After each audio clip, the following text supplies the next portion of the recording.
Hello, everybody. I'm dropping the link because I'm here to talk to people. And I'm trying this multi aspect thing, but not on my channel because I don't want artifacts that I don't like hanging around. But I am here to talk. And probably got about an hour or so at least, although I might have more time later if anybody comes on and I can step away. Who knows? We might be able to go off all afternoon. So we'll see how everybody's doing. Right here, it's 12 o'clock in Texas, about lunchtime. Other people might be out and about in the afternoon on the East Coast or the evening across the sea or wherever they are. So come hang out. I'm going to look at the books that I have not read. I have a lot of books. I buy these books at Goodwill because they're cheap. And if I see something that I think might be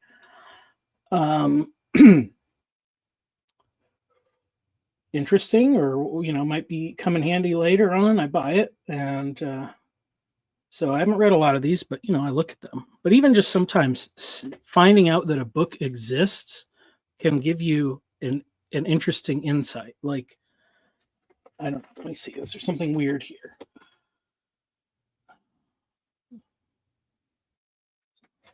What is it? Oh. Hello, Yoav. Hello. How are you? I'm fine. Greeting from Israel, where evening is set already. Oh, okay. I only put the disclaimer on Jacob's channel, so. Yeah. How are you? I'm doing okay. Yeah. Having for 3 days. Well, the baby's coming on Tuesday. Okay, so you're doing as much broadcasting as you can because you won't be able to do it. Well, I'll probably be able to do more because I actually am going to be working from home. I had a little bit of a reduced schedule, and I'll be working from home. And the other kids are going to be at school, and babies sleep a lot, so chances are I'll be on here more. Maybe not for the next week or so, but I'll be around until pretty close to the end of the year. So yes, he shared this already. So yeah. Well, well, how was your Sabbath? Pleasant. Starts with a meal on a Friday with my family. With the we have a new baby, a year old now, and it keeps us entertained. Yeah, he's a kind of a comedian, kind of a baby, always looking for attention and doing shows for the adults.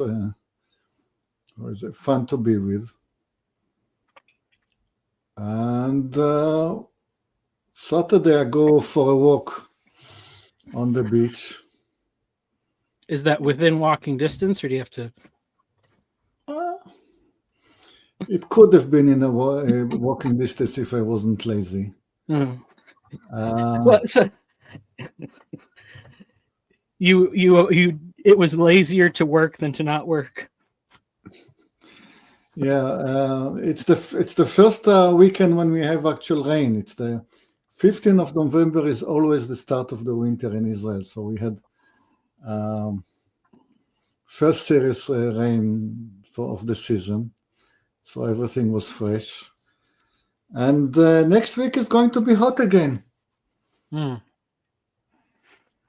Yeah, we've started to get cold mornings, like 40 degrees or so, but by the time it's afternoon, it's 75 or 80 again. So I just collect sweatshirts in my car every day because I forget to bring them in at the end of the day. So at the end of the week, I have a collection. Yeah. We don't have an autumn in Israel. It's just a fight between winter and summer, taking turns, and then suddenly, and then at last summer gives up, and you have a couple of months of winter, and then they start fighting for it again. Yeah. It's a good partisan kind of weather.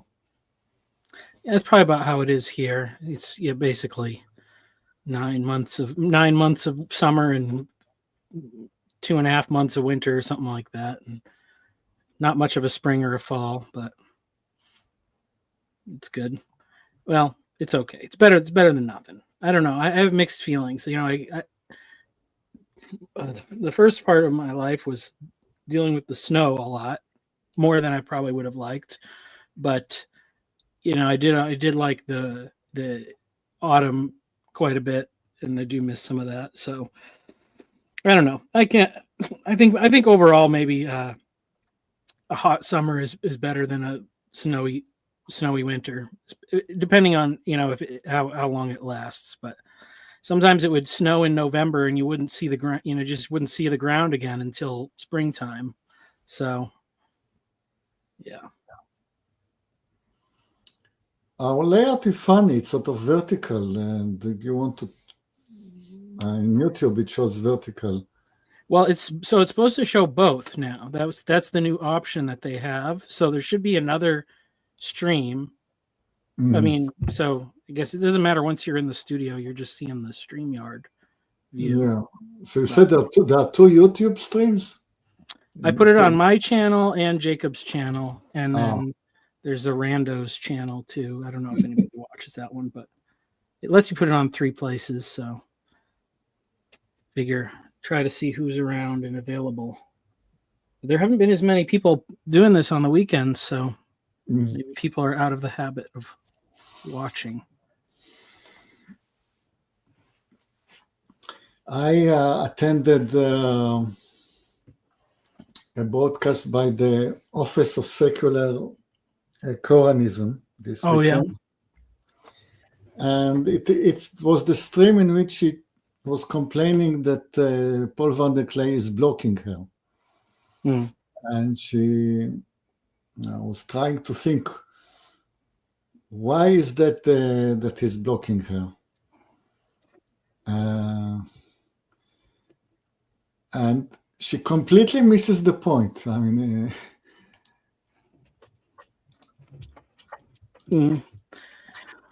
her statement was like that. I mean, Hyde Park Corner in the UK? That's the one where everybody goes and talks or whatever? Yeah. So she lives nearby, and she has the habit of going to Hyde Park Corner, and then you just have your arguments about whatever subject you want to argue about. And she likes it because it's businesslike. As she says, you don't ask how's the wife and how's the kids, and you don't have small talk. You completely get to the point of whatever the matter you want to discuss.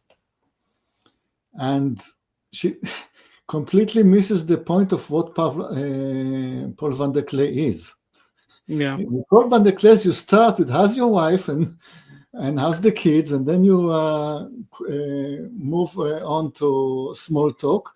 And then if there is any spare time, you go into the subject. Well, I mean, I think, that's the thing is all those different subjects, if they don't connect to that stuff, like it's not so important really. Or, I mean, everything is connected, but I think that's the thing that has been downplayed maybe for a long time is how do these different aspects of life connect to, whatever your private life or your personal life, or putting everything in its own little box. And it doesn't seem like it's such a good thing all the time. So Lance, you should come on if you're around. We're just hanging out, nothing fancy. Yeah, but we should make I still don't like this layout. Let's So that's I will see if I can change it. Okay. How is this? No, it changes for. Let me see.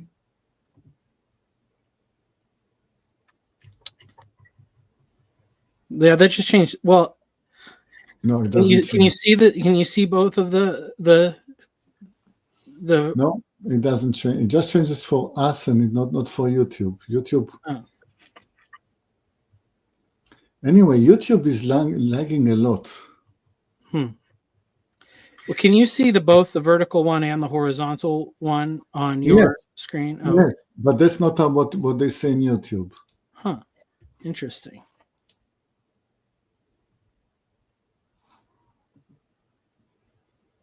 Well, even though okay.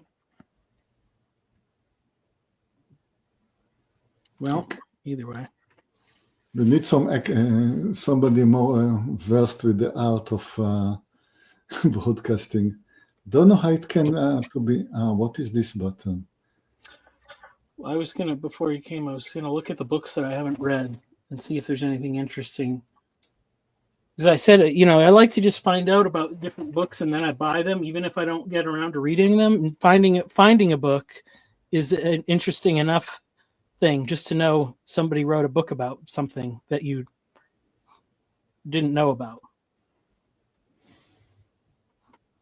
Most of these are Bible-y kind of ones, but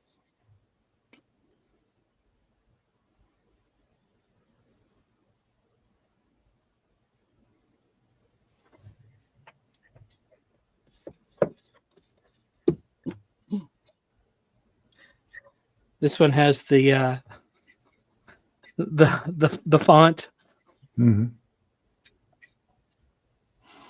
I haven't read a book in a very long time. Yeah. Certainly since the invention of YouTube. Hmm. Just given that on books altogether. I try to make the effort. The only time I can really get myself to do it is right when I first wake up. If I try to do it like in the evening or whatever, my brain is too mushy, or at least not to read anything serious. So I try to read a little bit every morning. So just so I can get through some of these ones that people tell me are important. But I don't know. I have this idea. I don't know what you think about this, but because there's so many books that people say like are important, and people have like these different lists of like these are the foundational books that you should read. But I think maybe it doesn't matter whatever book it is. It's like the first several books you read, or the first books you read, maybe at a specific time in your life, whatever they are, those are the ones that are going to have the biggest impact on you. Yeah, but that's always true. You always remember what you learned in a young age. Mm-hmm. The benefit for me is that I have read a lot as a kid. Yeah. Both my mother and my grandfather were managers of libraries. So I always had access to a huge library at home. Mm. So I was reading a lot. And so the thing I think about is, because if everybody reads the same set, if you have like whatever, like the people talk about like the classics or whatever, and I guess, they're talking about Homer and Plato and then, I don't know, whatever it is, or maybe it's English literature or something like that, Shakespeare, and, there's lots of good stuff there. But if you get everybody reading the same list at the same time of their life or whatever, you're actually, it's creating a false idea that these things are like, these are the foundational texts. It's just because we've all agreed that they are, or whatever. And if people read more different texts, maybe you have to read some that are the same. Like I would say maybe everybody reads the Bible, and then everybody reads a bunch of other different things. You can compare and contrast what you gain out of those things in an interesting way. because to have the same list for everybody seems like you're trying to really create a very small culture, or you're really trying to enforce the boundaries of the culture that you allow to express itself. But surely you need foundational texts where, everybody, an official handbook at least. Yeah, well, that's why I said the Bible, but or whatever book your religion is. Yeah, well, but as the canon of accepted books grows, so I'm thinking about this, because they have these classical schools or whatever, and they are saying we want people to read the great books. So if you take a kid's whole educational years, and all the kids are filling, all that time with the same books, you're hitting at the same formative moments. You are kind of restricting it. It's that would be the extreme, because if you have such a volume of books that everybody has to read, you're missing out on that's the balance, is between how much you should have in common with somebody else and how much your experience can differ, has a different effect. Yes, but I suppose everybody, if they're from different religions and cultures, that they will have their different ideas of what their foundational texts are, and I suppose this is what you have to juggle with. It's like, well, which group are you talking about? Are you talking about your nation, and then there'll be the foundational texts of the founding fathers, or whatever it is, and then every American will be expected to know the history of the American Revolution, etc., etc., and somebody from somewhere else will have a different history, but I think the problem is that history is taught differently from generation to generation. I'm sure you might have been told by your parents that their idea of American history is maybe different to yours. Would you say so, Michael? Possibly. I mean, yeah, I don't know. Because it's taught in a different way. Mm-hmm. Or they leave things out, or they add things in. And I think that's a difficulty. And it seems to me that, every generation, because they're taught their own history in a different way, will have a very different conception to their national identity compared to their parents. But that's also inevitable. Yeah. Yeah. Well, that's so that hits I think that hits another problem of, inevitably each generation is going to pass on something less than the fullest sense of the knowledge and wisdom that they've gained. Each generation will add something new because they have their own life experience, but something from the past will probably be forgotten, or if not, you just get this kind of bloated canon. I think this is kind of some of the problem, what happened with the Catholic Church, why there need to be a reformation, because no one can study and fully know all the writings that have been composed and kept from 30 AD to the present day, and still or if you have to learn all that before you can have a voice or opinion about what's happening here and now, well, you're never going to get there. So so you need it to be edited and interpreted, like the good guys one, and who were the good guys, and what the story was, and I guess that kind of thing, right? So I guess for Americans it would be, did the good guys win the American Civil War? And sort of notice that some Americans haven't gotten over it yet. Well, I don't really believe in good guys or bad guys. That's too that's too shallow of a categorization. So I think there's probably problems on both sides. There's yeah. Yeah, so it seems it wasn't really about slavery after all, because I remember watching this Steven Spielberg movie. I think it was 3 hours long, and it was about Lincoln.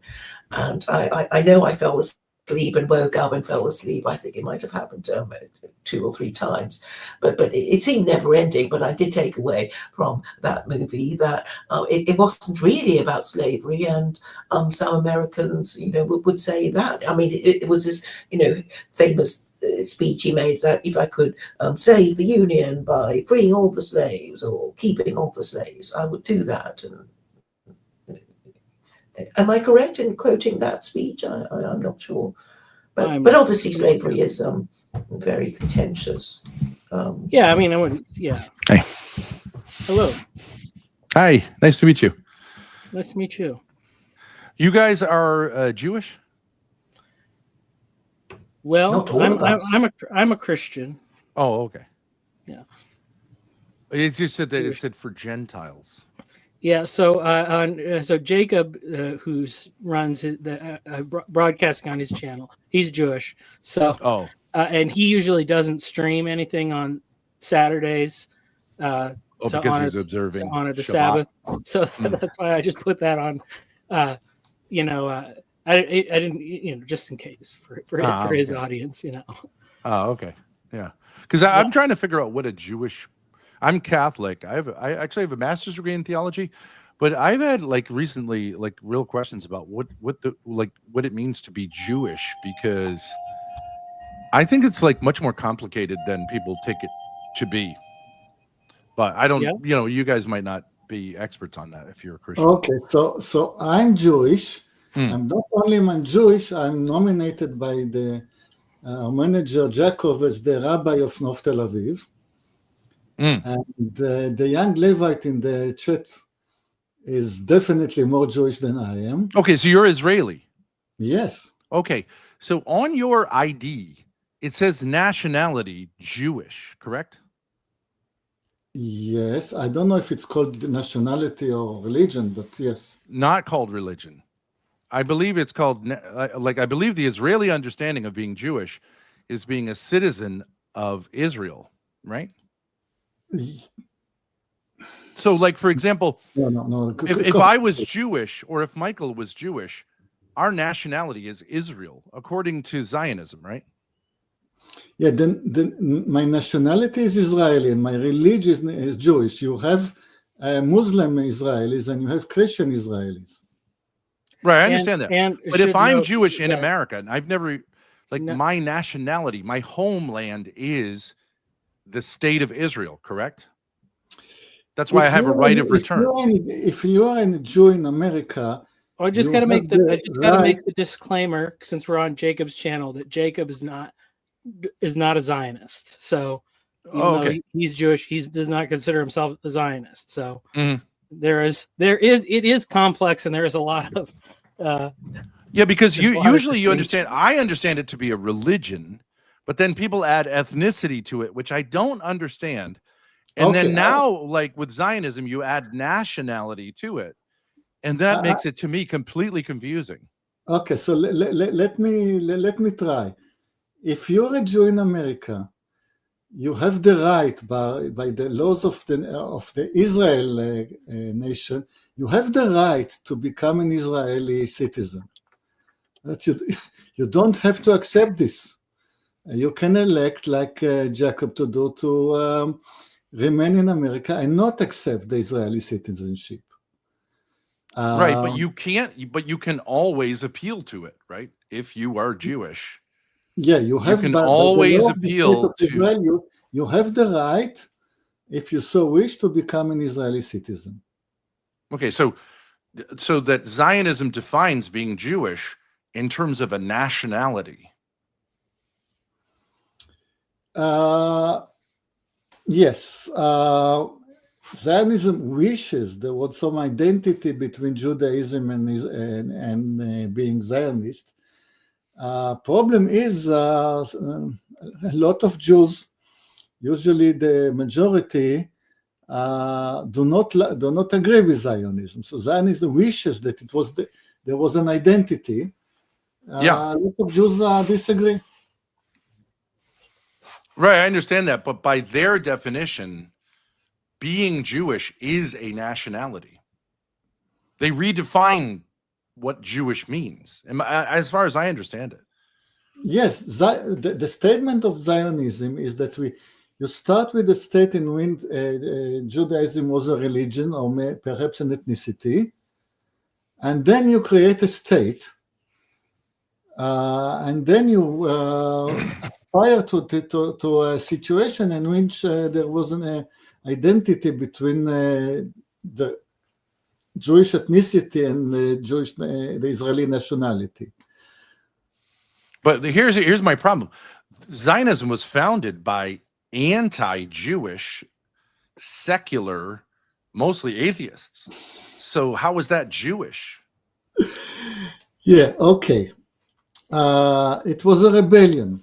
Yeah, right. The Orthodox Zionism is mixed. I A agree. large important part coming from Eastern Europe was communist, or at least socialist. Yep. And so they denounced religion altogether. Yep. And definitely they denounced their Jewish roots. Right, But because if I understand at the time, most Jewish rabbis said, we will return to the Holy Land only when the Messiah comes. And Yeah, that I mean, to return to the Holy Land without the Messiah coming was like extremely, extremely wrong. Though there were Jews in the Holy Land, but to have like a secular return to the Holy Land was considered like absolutely no. They Yeah, opposed so Zionism. yes, so you have to split it into streams and groups. So Yeah, one true. group says that we have to just keep what we were doing, being Jewish in Eastern Europe. Right. Another group says we are going to be less Jewish, perhaps not Jewish at all, and move to Israel because we have a Jewish ethnicity. And we have a problem that Right. as ethnic Jews, we cannot possibly live in Eastern Europe.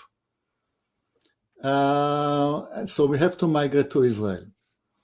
Another group was both Zionist and ultra-religious, like the Hasidic movement of the Gere Rebbe.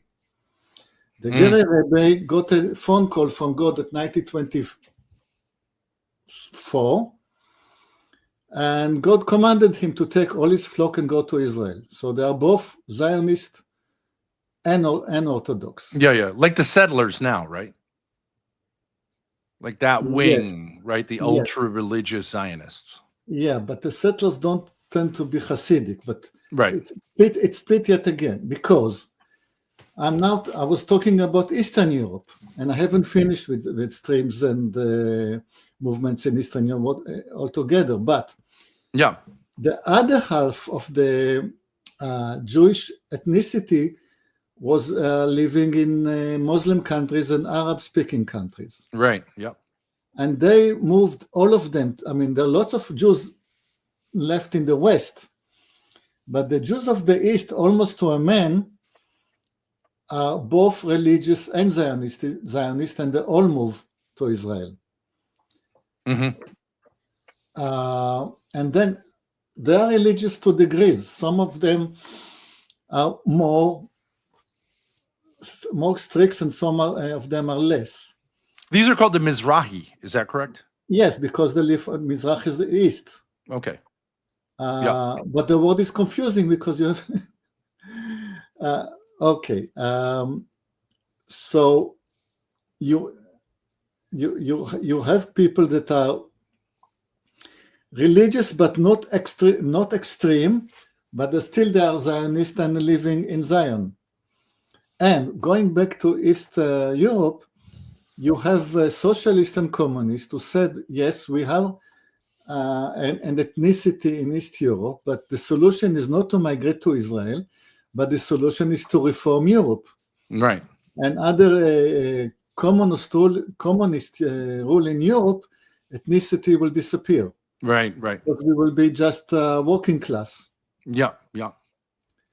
Uh, This would be also, wouldn't there be within this, the communists, you could say in a sense, are, even though they were generally secular, they believed in a certain way that the Jews were the people who would bring world peace through communism, right? It's a sort of like almost like a heresy of Judaism. What is that called? The idea that through the Jews, it's like a Tawhid or something like that. Tawhid, you don't know what I'm referring to? Sounds like no. But anyway, it was The oneness of God. Surely, Well, when you that mean the Talmud. Jewish people would become like the city on the hill, all this kind of stuff, and through like Jewish rule, whatever that would mean, it would bring universalism to the earth. Like Christians obviously take that to mean like through not Christ. Jewish rule, not Jewish rule, the rule of the working class, communist rule of the working class, never Jewish rule. But utopianism, like kind of utopianism. Yes, and they believe that they are Jews, they have special role in this because it is a matter of life and death for them. Because if a working class communist rule of Europe is not achieved, then the Jewish ethnicity within Europe is in danger. Right. So it's a matter of life and death, not only a matter of ideology. The Jewish problem is a problem to be solved one way or another. You're saying it's like a demographic strategy, right? So we break apart nations and we create a one world in which like the nation state can't oppress minorities because you don't have strong nation states, right? Because people will be classified by their profession and not by ethnicity. Yes, that's right. Tikkun olam. That's right. That's the phrase. Thank you. Okay, but the Jewish communist idea was that you will be identified as working class, not as a Jew. Right. All ethnicities get blended in and subsumed into economic strata. Right. So that's one way. But here's my question to you. I'm Catholic. I know Muslims. I don't understand how Jews are an ethnicity if Catholics aren't an ethnicity and Muslims aren't an ethnicity. I have never got anyone to answer that for me, because there are distinct customs that Catholics have. There are distinct customs that Muslims have. There's a Muslim culture, there's a Catholic culture, and there's certainly a Jewish culture.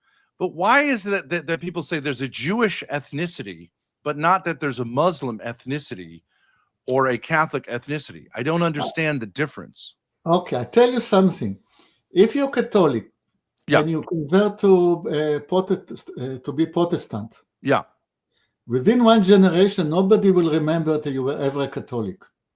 Nobody will ever come after you because your father was Catholic. That's me. If you're a Jew, 2 generations down the line, people will still call you a Jew. Oh, well, wait a second. Let me push back a little bit on that.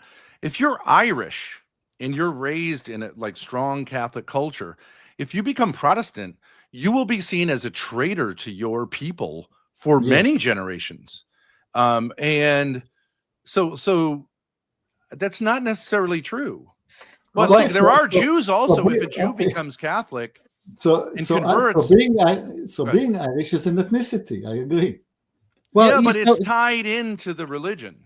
So there's, there's an interesting thing. In some sense, maybe you could just say it's the fact that there is both an ethnicity that is called Jewish and a religion that is called Jewish. So because I'm not Jewish, but my wife is, I guess you'd say ethnically Jewish. We're both Christians, and so my children are ethnically Jewish. Yeah. But it is a very strange thing how it's like, okay, so I'm Italian. My dad was Italian. He was Catholic. Then he became born again. So I'm not Catholic, but I'm still Italian. So I'm an Italian Christian.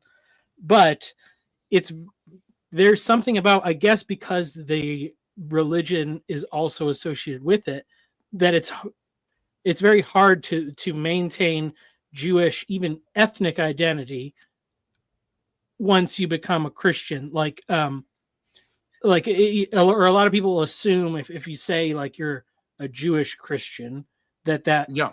means that you are practicing in some way, like I believe that Jews will observance no of law. longer consider you a Jew, right? Yeah. So they Like well, your wife cannot exercise the right to return as a Christian. well, yeah. I mean, Well, no, that's a well, matter of Israeli law. I don't know. I She mean, did go on. She did go on one of those birthright trips when she graduated high school and all that. But so I don't know exactly how it goes with the national.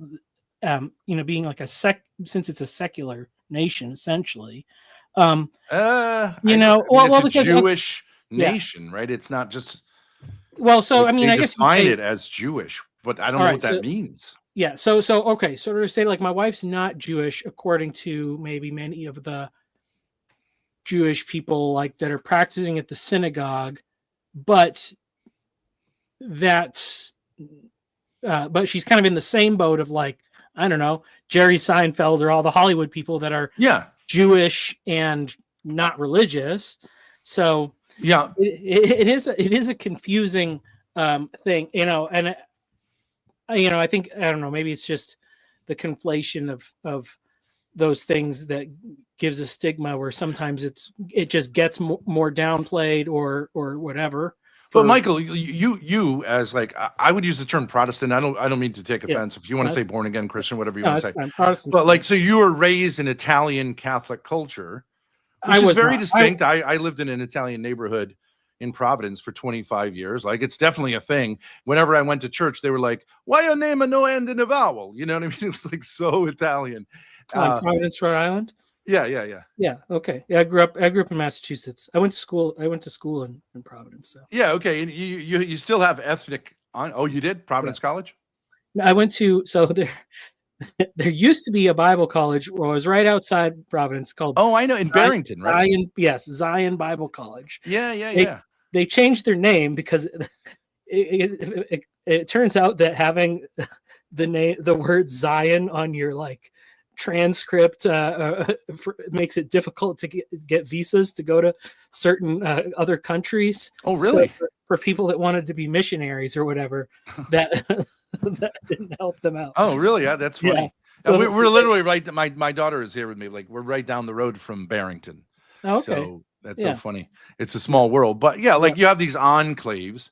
Yeah. And obviously there's so many things that go with being let's say an Italian American, the cannoli, the associations with the mafia, the gold chains, whatever you want to say. I'm not trying to be like there are stereotypes, right? So, but I don't see how, but like, then you also have like Jews in Providence. Okay. And they have stereotypes on like New York bagels. My daughter travels with me, bagels, knish, food, all this kind of stuff. I don't see how it's essentially different.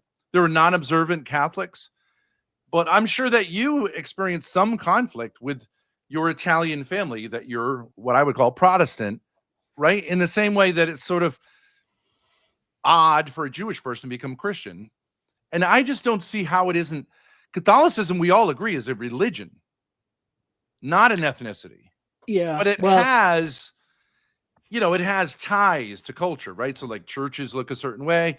You do the sign of the cross a certain way. There's so many things, baptism, confirmation, so many things get tied in, especially with Catholicism, because it's so like embedded in culture that I don't understand how Judaism isn't a religion. I just think it is. I think it's a religion, period, not an ethnicity. Well, it is certainly a religion. It is also an ethnicity. But why wouldn't you say so you could say like, I'm a non-practicing Catholic. Okay. How's that different than being a non-practicing Jew? How are you still a Jew in an ethnic sense, like a racial sense? Well, I think there's a limit, or I don't know. There's maybe like ethnicity has sort of an expiration date, maybe in some sense, Yeah. like because it's not like I can't say I'm Roman or something because I'm Italian, Yeah. Yeah. it's like I can only trace that back so far, Yeah. and so far, my wife and I are expecting a son in the next Oh, week. congratulations. But so far, we have 3 daughters, and so if they get married, they could have whatever last name, and by the time they have kids, like being Italian may be hardly no part of their identity or heritage at all. Or Jewish too, right? Yeah, I mean, well, yeah. So it depends. I mean, so it depends, I guess. In some of that stuff, it's like, we try to preserve some of all those elements in in our family culture. I mean, and I think if you do that, so if you put the effort in, that obviously extends how deep and how long those things will continue. But that's really fascinating. So Yeah. actually, as an half Italian family, you try to keep some of the Italian traditions, but not the Catholic stuff, I assume. Or right, like you're Yeah, not well, going to so, have like yeah. novenas or something like Well, that. I mean, in my family, my dad, my grandparents were definitely pretty religious. My dad and his brothers all baptized and confirmed, all that. Yeah. But he was born again, so Christianity was really an important part of his life. For his brothers, not so much. And then when Yeah. you get down to like my cousins, yeah, they were also like, I think they were probably all baptized and confirmed, but it's really not Yeah, I get an it. Like that important was part of their life, So I mean, Right. it's the same way. Without the practice and the observation right. of religion, Right, that tended to or- happen. It was like they had a strong, probably lived in an Italian American community when whoever the first ancestor come over, super tight. They did all the festivals. They met their wives at church, and then it gets looser with time because you assimilate, right? Yeah. But how is it different what you pull from the Jewish? Because isn't it the same thing? You're happy, maybe you have dreidels, you do like potato pancakes. I'm not sure. But you also don't want to import the religious thing of Judaism, which rejects the Messiah, obviously. So wouldn't it be the same? Or do you find it to be, I'm just interested. Is it different? Well, it's interesting. So obviously, this channel, that Jacob, who's not here, but whose channel we're on, he and I have had many conversations, and as with Yoav and some of the other people. So it's a very unique little community that's going on here, because we have a lot of conversation between believing observant Christians and believing observant Jews. And, there's clearly been a lot of development on both sides through that, centuries of interaction. Yeah. And so it's like, so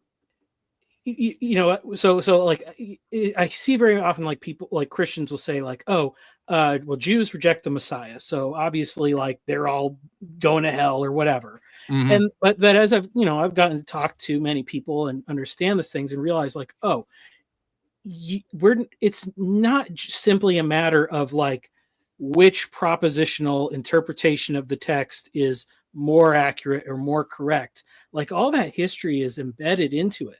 And when you have people professing Christ for thousands of years, but who do persecute the Jews, and it's happened in many places, and they keep getting kicked out of places in Europe. Yeah. You can't unravel those associations. And so, like, and so what I see, and Jacob is very good at it, is, he's very good at pointing out when Christians are not living up to the standards and the teachings of what we profess to believe. Right. And so, and so I guess you could say, maybe a Christian's faith is in what they know about Christ, and a Jewish person's faith is very much shaped by what they know is incorrect about what the Christians are saying and doing. So it's, it's not, and clearly there's not a lack of faith. It's and it seems to me that very much they're looking for a time, when the world, when what most Christians would say, like when Christ returns and everything will be like that's, so it's like when Christ returns to the Christians, many of the Jews will say, oh, here's the Messiah for the first time. That's Mhm. as Yeah. far as expectations go. So it's not really like so much a difference of faith or a rejection of one set of beliefs. That it's a complex thing. Yeah, And I agree. Yeah. we have different levels of conviction and certainty about different parts of it. Yeah. And for It's in a sense, when I studied early church history, I was surprised because really, in a sense, Christians were Jews who were saying, they were a Jewish sect saying, yeah, we see in this figure the fulfillment of our prophecies of the Messiah, but we're fully Jews, right? Like we're not claiming to be a different religion. We don't want to be seen as a different religion. We just want to be seen as like the correct version of Judaism, right? Like that we got it right. You got it. So we have a lot more in common than it's not like it's like talking to someone who's Hindu. It's like a totally different starting point. We accept the Old Testament. We both accept the Old Testament. And the question is this figure, Jesus of Nazareth, the fulfillment of the Old Testament? Right? Isn't that what the Gospel of Matthew basically is an apologia to Jewish? And then I think Christianity became more radicalized, like to say, like, actually, you can drop a lot of the messianic observations. You don't have to, but you can. And so then I think the Jews, let's say the non-Christian Jews, pushed Christians out, especially, of course, when you make the claim that Jesus was divine, because that's not compatible with their understanding of like the Messiah, right? So it's kind of understandable. Well, and even saying that whole thing of like what's compatible with their understanding of Messiah, those criteria changed a lot over time as Jews interacted with Christians. So like it's not, and Christianity obviously has also developed many ways and now has many different streams, not of all who agree, sure, that we're all on the same, but clearly still there. But clearly, even in the New Testament, our Lord avoided claiming divinity because he knew that like that would be seen as blasphemous, right? Yeah, I mean, yes, I think, and so it's interesting. So there's another guy that hangs around here who's a biblical Unitarian. So, and his essentially, if I don't want to totally misrepresent his beliefs, but like Jesus was not God until maybe the resurrection or something like that, and then it's like so. But up until then and all that stuff, he was, not pre-existent and all that, Right. and it's like between the two heresies of like something like that. Versus a Gnosticism that says like he's just a divine apparition. Well, the Bible is very clearly in favor of of erring on the side of too much humanity rather than too much divinity. Like that's what it speaks about in 1 John. Like any spirit that denies that Jesus Christ came in the flesh is not right. Right. So and even there it's almost kind of the same thing. It's like you don't because once you get to the point of having creeds and confessions and you have this thing where you must affirm this whole list of stuff or you're not in.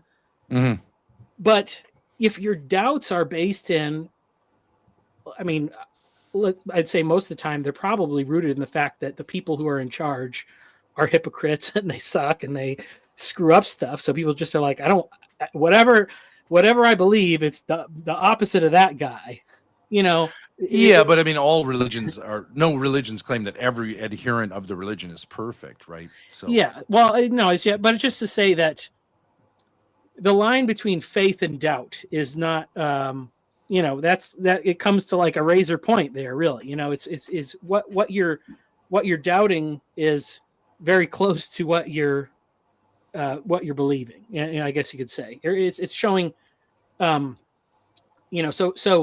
yeah. Although there are versions, so it's interesting. I have the reverse of you. I was raised in a Calvinist way by especially my father. So in that view, you actually can't ask questions because the idea is you're so sinful that your questions are sinful. So it's an easy way of getting out of having to answer questions like, why would God damn someone before they're born, right? Yeah. How could the just God do that? And then they tell you like, well, you don't know the ways of God, so just shut up. But like, so that was the appeal of of Catholicism, because they'll say like, oh, no. We can answer your questions. God didn't give you a mind not to use, and you can ask questions, but there are limits.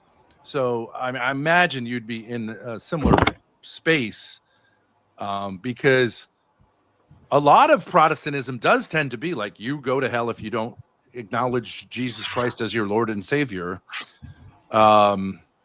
More so, I think, than Catholicism does that. Yeah. We tend to be more like. If I may interrupt, first of all, welcome Chezi, and I want to tell Ben that Chezi is your expert on Judaism. Oh, You okay. have a one in a lifetime opportunity to really get all your questions answered. Yeah. But first, I want to ask Chezi, we are in an unfortunate situation in which our layout is vertical in YouTube. There should be two. There should be two. Oh, I streams see a on the horizontal. channel. There's a horizontal There's version. two streams, so you can pick whichever one you want. There is a horizontal stream as well. Yeah. Okay. So Chezi, I encourage you to get into the fray.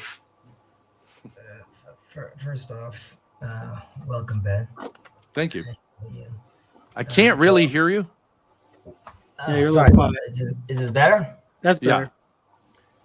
So welcome, Michael. I hope you had a fantastic weekend, and Yoav, I hope you had a wonderful and spiritual Shabbat. And Claire's here. What's up, sister? Doing all right? All right. She's doing. Hi, Hezzy. So I heard some.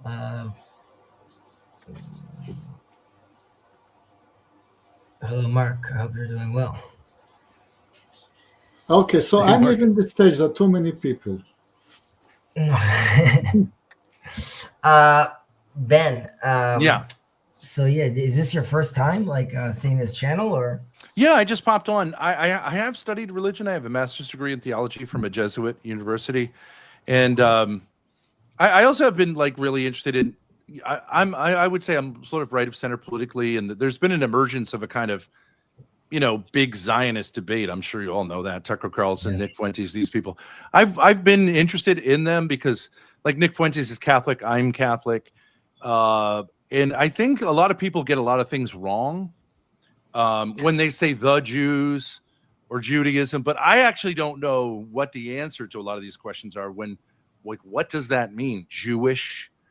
So I've heard Jews say that Judaism is a religion. That to me seems the most consistent answer, that it's not an ethnicity. It's not certainly a nationality. That's something that Zionism created that is actually anti-Jewish. But, Yeah, there's a lot there. Again, this is Jacob's channel, and Jacob is not, I'm just going to give up all the qualifiers, right? sure, yeah.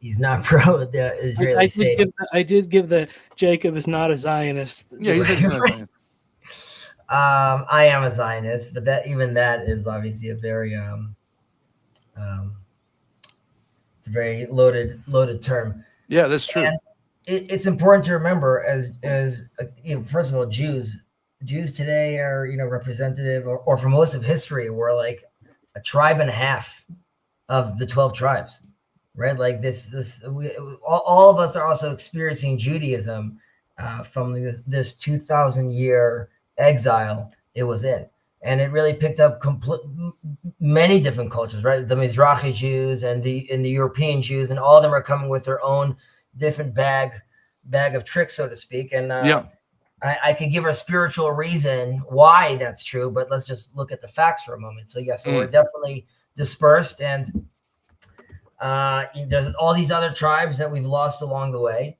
and so you're right. There's different dynamics to it, which are some has to do with it going through the mother, right? Its own lineage. Some Right. have to do with an adherence to a religion. But that is really something that's added, fairly later on in the experience of the Jewish people, right? Or the Israelites. You're only having that once they leave Egypt and God decides to give them this Torah that they decide to take on, right? These commandments. Beforehand, with Abraham and Isaac and Jacob and even the brothers themselves, they're doing their own thing. They're becoming a people that has to do with their responsibility as like a tribe of people that through its lineage, or at least we believe, is holding a place to allow for revelation to come to mankind.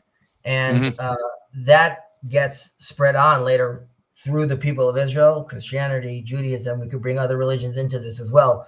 We're all promulgating in this day and age, right? We're all bending the knee. If you think about the billions of Christians and then the billions of Muslims and the small little group of Jews, but that's a big part of the population all calling out to God's name. So we see that definitely as something as Jewish people, but again, going back to Abraham, right? We're going back to this people. People, the way it could play around as God sees from the first few tries with the Tower of Babel and the flood, that this is going to have to manifest through a people, because this is how the world is developing around us. And the people of Israel and its nation is how you actually take these divine ideas and manifest them into the world. And that's only going to happen through a system of there's a people, there's a community, there's a city, there's walls, and all those walls and the 613, so to speak, commandments are really trying to give you an operating system to allow you to show how that is modeled in a people through a nation, and that is then delivered to everyone to participate in. But isn't it true that 10 of the tribes, though they were fully Israelites, the northern kingdom was rejected? Is that correct? Oh yeah, I mean, and unfortunately, fortunately and unfortunately, these patterns repeat themselves again and again, even in modern day Israel. But yes, there was tension with the tribes, and there is after Solomon's reign. Eventually, the kingdoms split up, but So those people are not Jews. Well, no, they were again. No one was called Jewish then, right? If you would be called a Jew if you were from the tribe of Judah. Right. I personally from the tribe of Levi. What's up, dude? Yeah, I can. I will join you guys in a moment. I'm sorry, but there's a priority, and it is my son.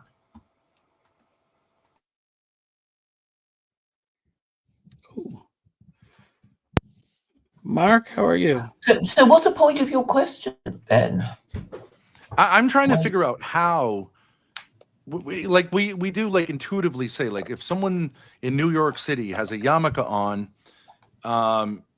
and eats like Reubens, even without the yarmulke, he has a certain accent. You're Jewish if your mother is a Jewess at the time of your birth. Why is that like Jewish ethnicity, whereas like someone like Michael, who grew up Italian Catholic, doesn't have a Italian Catholic or Catholic ethnicity? Why would we say, yeah, he's Italian, but he's not Catholic? Why is it? It's only in Jews that religion and ethnicity are merged, right? And therefore, they're not. If you're a Jew, you're expected to practice Judaism, but we know there are lots of secular, liberal, assimilated Jews, but they should be treated as heretics, and actually the Torah says they are to be stoned for breaking the Sabbath. They're not even supposed to exist. If you're baptized Catholic, you're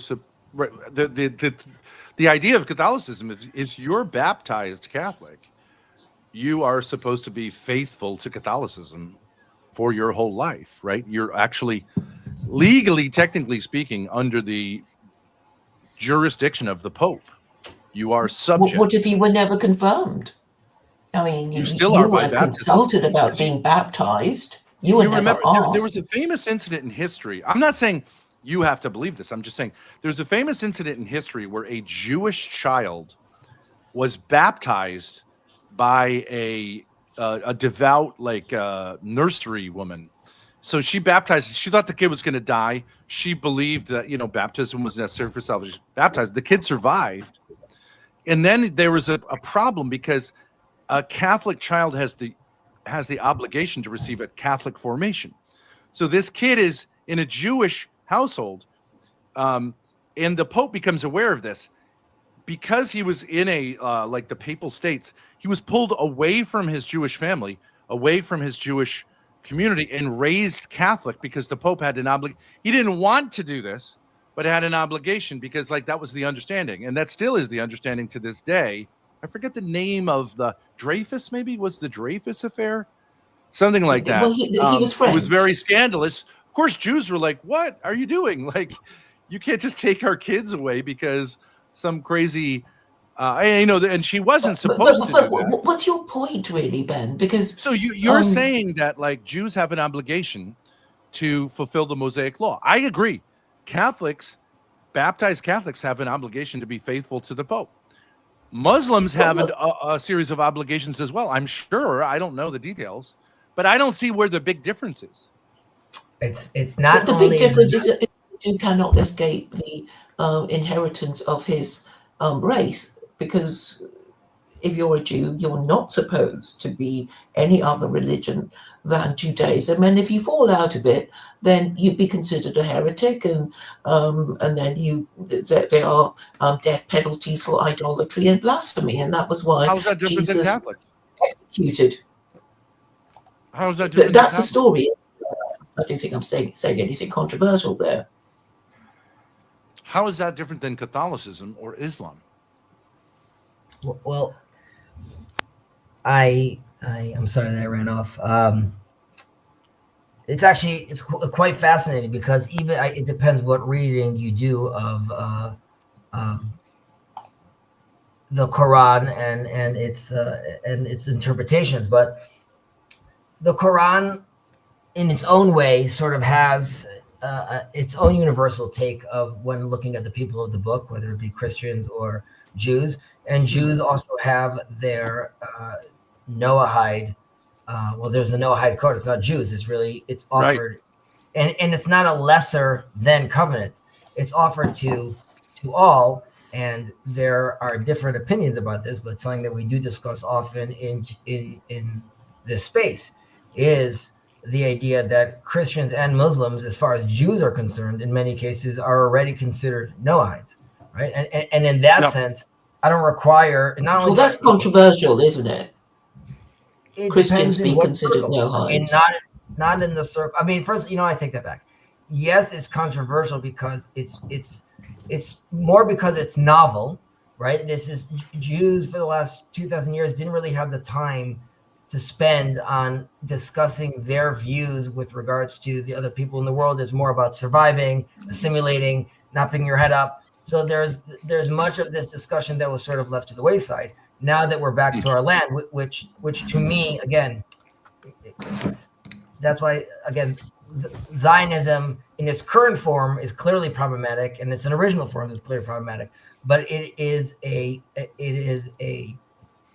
platform on which ideally the Jewish people could recognize who they are, and from that emerge something new.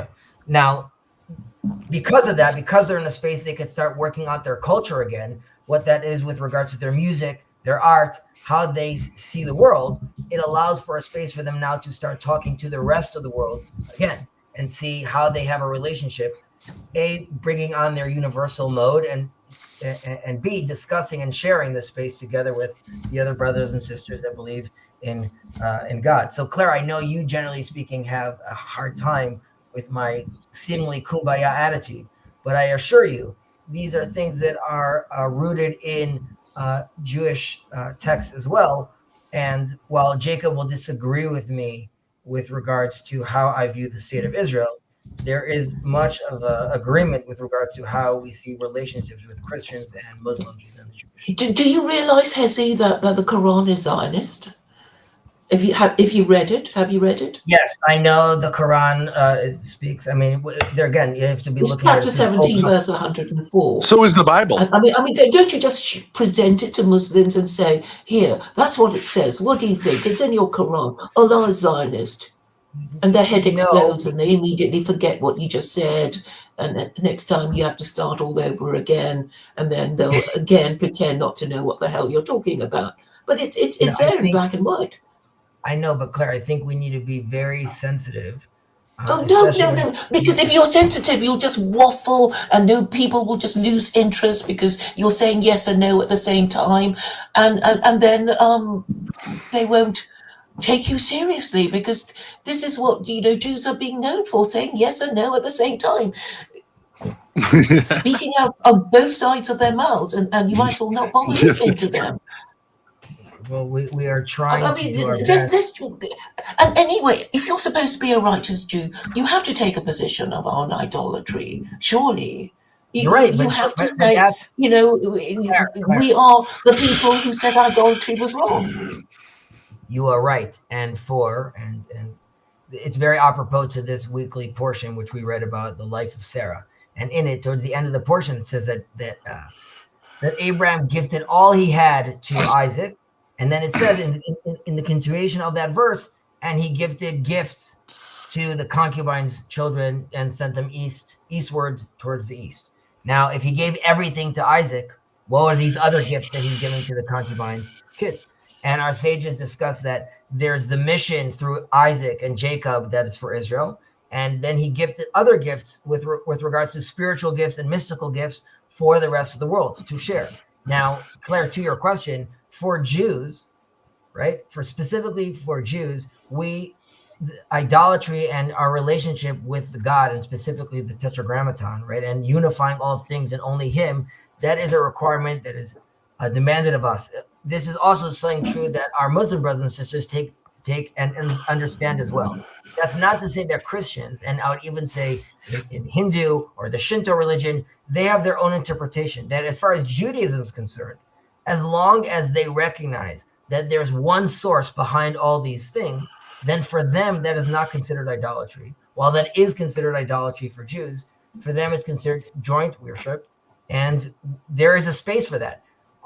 And I tell this to Muslims, and this is true to Christians as well. At the end of days, when the last Mahdi comes or when the Messiah comes, who are we to quibble with what he demands? Once he comes, it's all good in the hood. If he wants a mosque over there, then fantastic. And if it's going to be the temple, then I'm assuming then that's what it's going to be. But at this day and age, the idea of people that are seeking God and want to be close to Him, that is, we need to realize that we can walk together as an alliance, and within Judaism and within Islam, and it's also true within the Catholic, definitely since 2015. There's a space for this to happen together, right? When the Vatican comes out with a statement saying that Jews no longer require salvation, they could find their salvation through the Torah. And, and there's an understanding that while it's a mystery, these promises can't be, are irrevocable. Then you have an infrastructure and a language that allows you to move forward now together. True. I love that. That's where we should be. But Kazi, when you say we, I just don't. What does that mean? Like, for example, I assume you're Eastern European descent. Yes, but I don't identify as like maybe white passing. But I'm a Levite. I'm a Hebrew. I get that. I understand that. Like, I'm not trying to like play a trick on you. I'm just saying probably if you took your alleles and did a 23andMe. Yeah, there's blue eyes, blondish hair. Yeah. I think the average Ashkenazi Jewish person has something like 70 to 80% Eastern European genetics. Okay, so you're actually more Eastern European in the racial sense, which I know is not how you identify. You probably find that offensive because, like, for example, I know here in America, Native Americans, like they sometimes have this thing like, can I work in the casino? It's like, you get special, like, are you part of the tribe? It's not genetics. They don't see it as genetic. They see it as like continuity with the tradition. They see it as like not correct to say that you're Native American because you have, you did a test and the blood test came back. For example, sorry to interrupt. First, I dispute the facts. I think that if you conducted a genetic test on Levites, you will find them amazingly pure. And second, Judaism doesn't encourage people to convert into Judaism. True. But once or twice in a generation, it might be that a Gentile will join our community after passing rigorous tests. And over 2,000 years, you get some mixing, but what's wrong with that? No, I don't have any problem. I'm just saying, when you say we, like, for example, I think it's well known that, like, because these blood tests, most people that we would say are in Latin America have some small percentage of, I think you call it Sephardic Jewish blood, like, because of the mixing in the Iberian Peninsula. Most of them aren't even aware of it because they've been Catholic for so long. And it's like, that's like, I don't know how many generations back, but there was a mixing when the Muslims came in, and I think there was just a large population until 1492 with the expulsion. But I've also, like, heard that a lot of the people in Palestine have a legitimate claim genetically to be closer to the Israelites than a lot of Ashkenazi Jewish people. Now, all that's racial theory, and I think obviously in the light of the 20th century, we don't want to do racial theories. Like, I don't think that stuff really holds up. But I do wonder, what is the basis of saying we, other than belief? So I must say, you can never say the word we. I mean, in any argument, whenever anybody uses the word we can attack it, because we is always meaningless. But I want to give it must mean something. I want to just clarify, because I'm the one who said we. We meant God seekers, not Jews, Christians, Muslims. It was a collective group. Not number one. Number two, to where you were taking it, which is fine. I understand the misunderstanding. Like you have said, I believe there's actually 4 distinct markers in Levite. If you checked Levite DNA, which go back to 4 specific females, potentially the 4 matriarchs. Secondly, because of the strict, and this wasn't always the case, it's going through the mother, but because of that's what it developed, that allowed that tradition, like you just said, the traditions and those cultures, it was an accelerator, because you managed to keep these things, of course, very sort of tight knit. So I don't see in any way Jews as genetically superior, and I don't see us and by a chosen people. Again, it does not mean chosen. In Hebrew, it's easier to talk about this. It has to do with its own capabilities. Each nation has its own chosenness and its own capabilities. As Jewish people, and if you look at it framing as like a body, we see ourselves as the heart. We can't function, though, without a brain or an arm or legs. And if there was 1,000 hearts, that would also be a mistake. We just see, or a different analogy would be, everyone is welcome into the house of God. We see ourselves as the chimney cleaners, just to make sure that there's proper revelation channels. And through Christianity and Islam, and this is how at least Maimonides frames it, he says these are clearly path makers for the Messiah. And, he also discusses that we can't obviously know ultimately God's plan, right? We don't know how these things manifest at the end of the day. But it cannot, on the other hand, it can't be denied when you see these this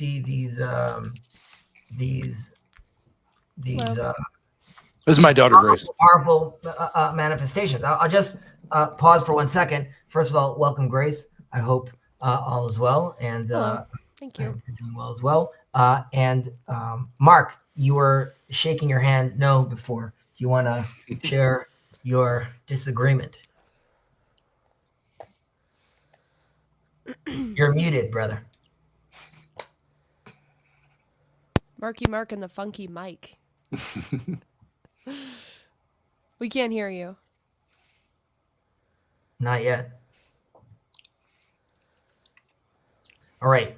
While Mark is trying to figure that out, Grace, do you want to introduce yourself? Tell us a little about yourself. How you doing? Yeah, I was just listening to the conversation. I think it's a really interesting question. Like, what is a Jew? Is it a religion? Is it an ethnicity? And I think especially my generation, there's a lot of, I don't know if you would consider anti-Semitism, but I would say there is some straight up anti-Semitism of just like saying like the Jews run everything, yada yada. Especially with Israel, like the Jews control America. And I think it would be important to clarify whether Israelis represent Jews, whether they represent them religiously, whether it's a separate nation, the dual loyalty thing. I just think there's a lot of stuff I have questions about. So Yeah, like it's really I like interesting. Kezi, like you're aware that like when a lot of like goy will say Marxism is a Jewish thing. Communism is a Jewish thing. But if you actually look into Marx, he was Jewish, but he actually repudiated Judaism. He was like, in a certain sense, anti-Jewish. He hated like Jewish bourgeois culture, and he rebelled against it. So it's weird to say, though there were a lot of Jews involved at the beginnings of like Bolshevism, that's true.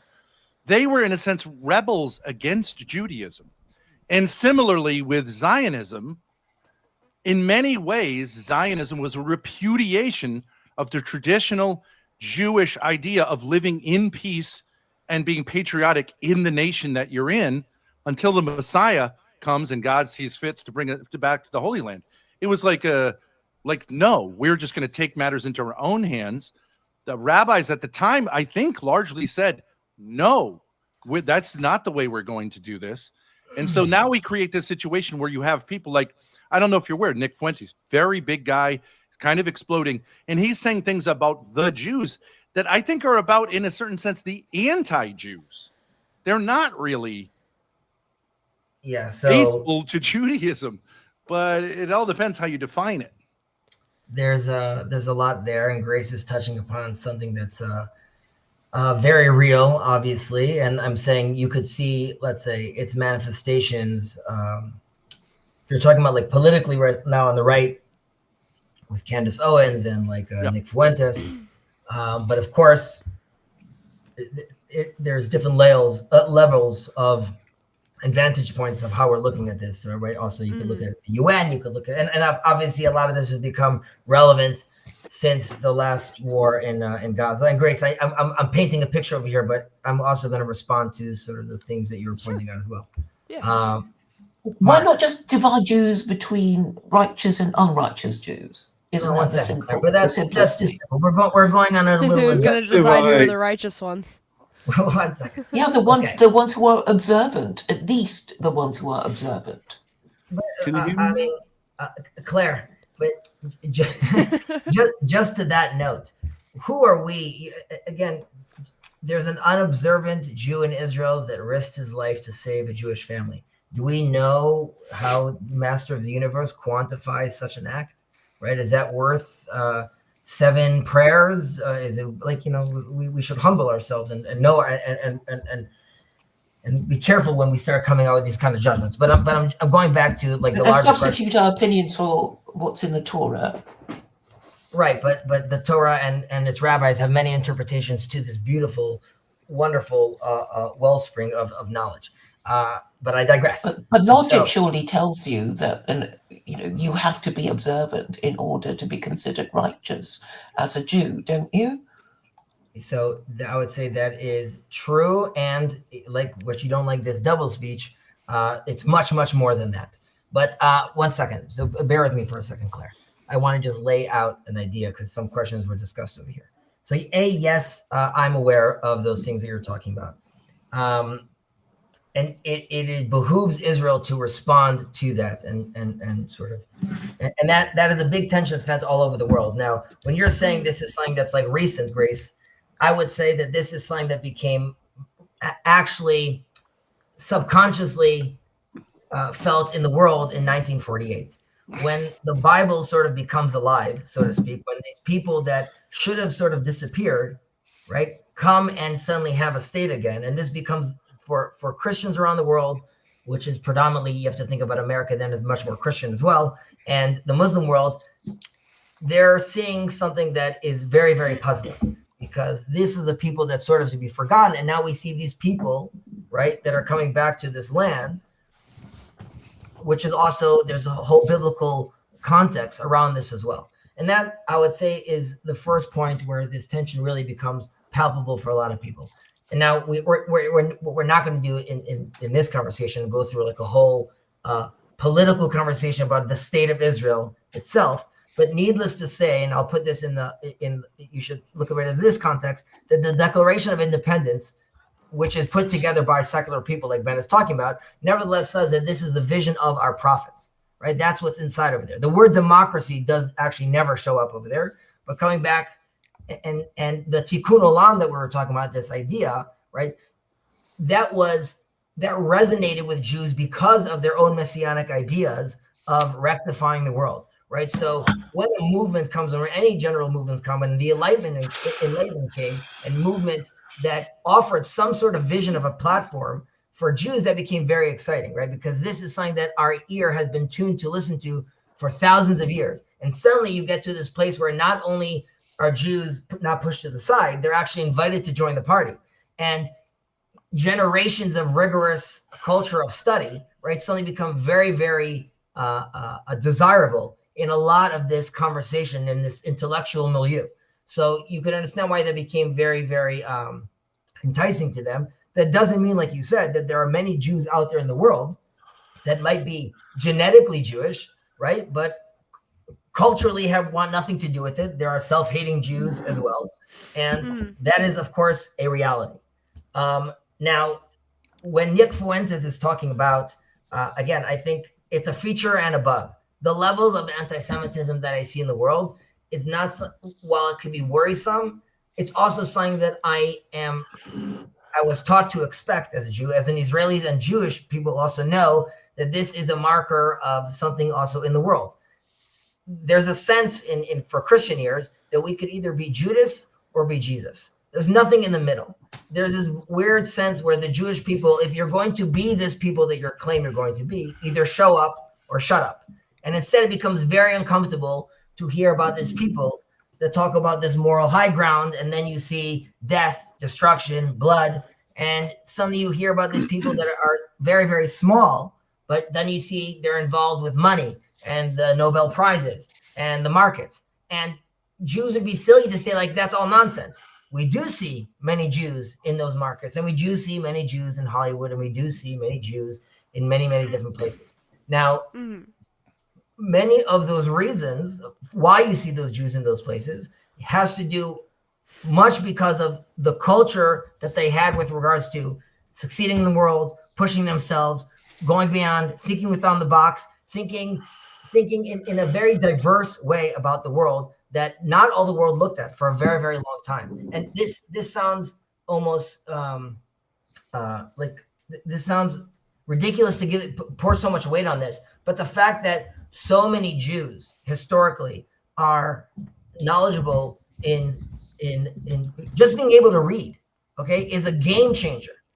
We have to realize the rest of the world at the time, or the people that they're competing with at the time, so many of the people are not actually versed into hours and hours and hours of daily study. So when you put in front of this person, sorry, and I'll stop talking on this point, but I'm just going to come back quickly for you, Grace, to the state of Israel itself. The people in the state of Israel who see themselves as Israeli, a majority of them, okay, also identify as the Jewish people, as in the nation, the historical people of Israel coming back to their land.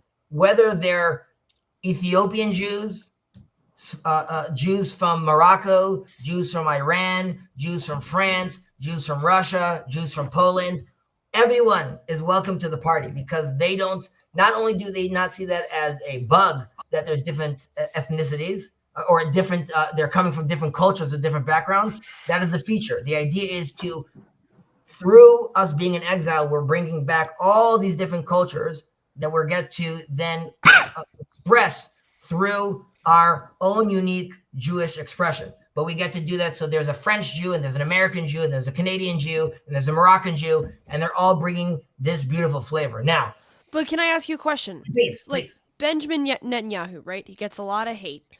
He is a secular Jew. So he's not like he's openly not religious. Like not practicing, doesn't keep the Sabbath, those kind of things. But he's What not does not what does practicing. what does Benjamin Netanyahu Yeah. have in common with an Ethiopian religious Jew? I fail to No, understand no, that no, because no. I want to correct the fact. Yes, he's a secular Jew, as I am. I am a secular Jew. I Right. don't go to synagogue and I don't keep the Sabbath. okay. However, when Benjamin won a war against Iran, he went to the Wailing Wall and he put some notes there and he had some prayers with the chief rabbis to thank God for his victory. So Sure. we are He's respectful of the religion, but he's not practicing. No, it's not respect. I mean, he put it was a personal thing. I mean, God, you have made me a winner. I'm going to thank you. It's a personal thing between him and his God. Now, we are here in Jacob's corner, a part of what we call this little corner, the TLC, which is part of the Jordan Peterson sphere. And we have an axiom here. There are no atheists. Your Homo sapiens cannot live as an atheist. Everybody has a religion. Yeah, I And agree with that. Mhm. Benjamin Netanyahu has a religion. His religion is Jewish, which is different by flavor to Chazis. It's still within the tent of Judaism. I think that I'm more Jewish than Benjamin Netanyahu because I believe the Old Testament is the revealed word of God, and I believe that the Messiah, as foretold by the prophets, was a Jewish man named Jesus of Nazareth who genuinely fulfilled the Old Testament prophecies. Benjamin Netanyahu, I believe, is a Zionist. That's his religion, the state of But- Israel. No, He no, no, worships no. the state of Israel. No, What, Benjamin Netanyahu believes the Old Testament because that is what gives him strength in his mission. He wouldn't have survived the ordeal that he's going through if he didn't really believe in the Old Testament. What he believes about the New Testament, he will never tell you.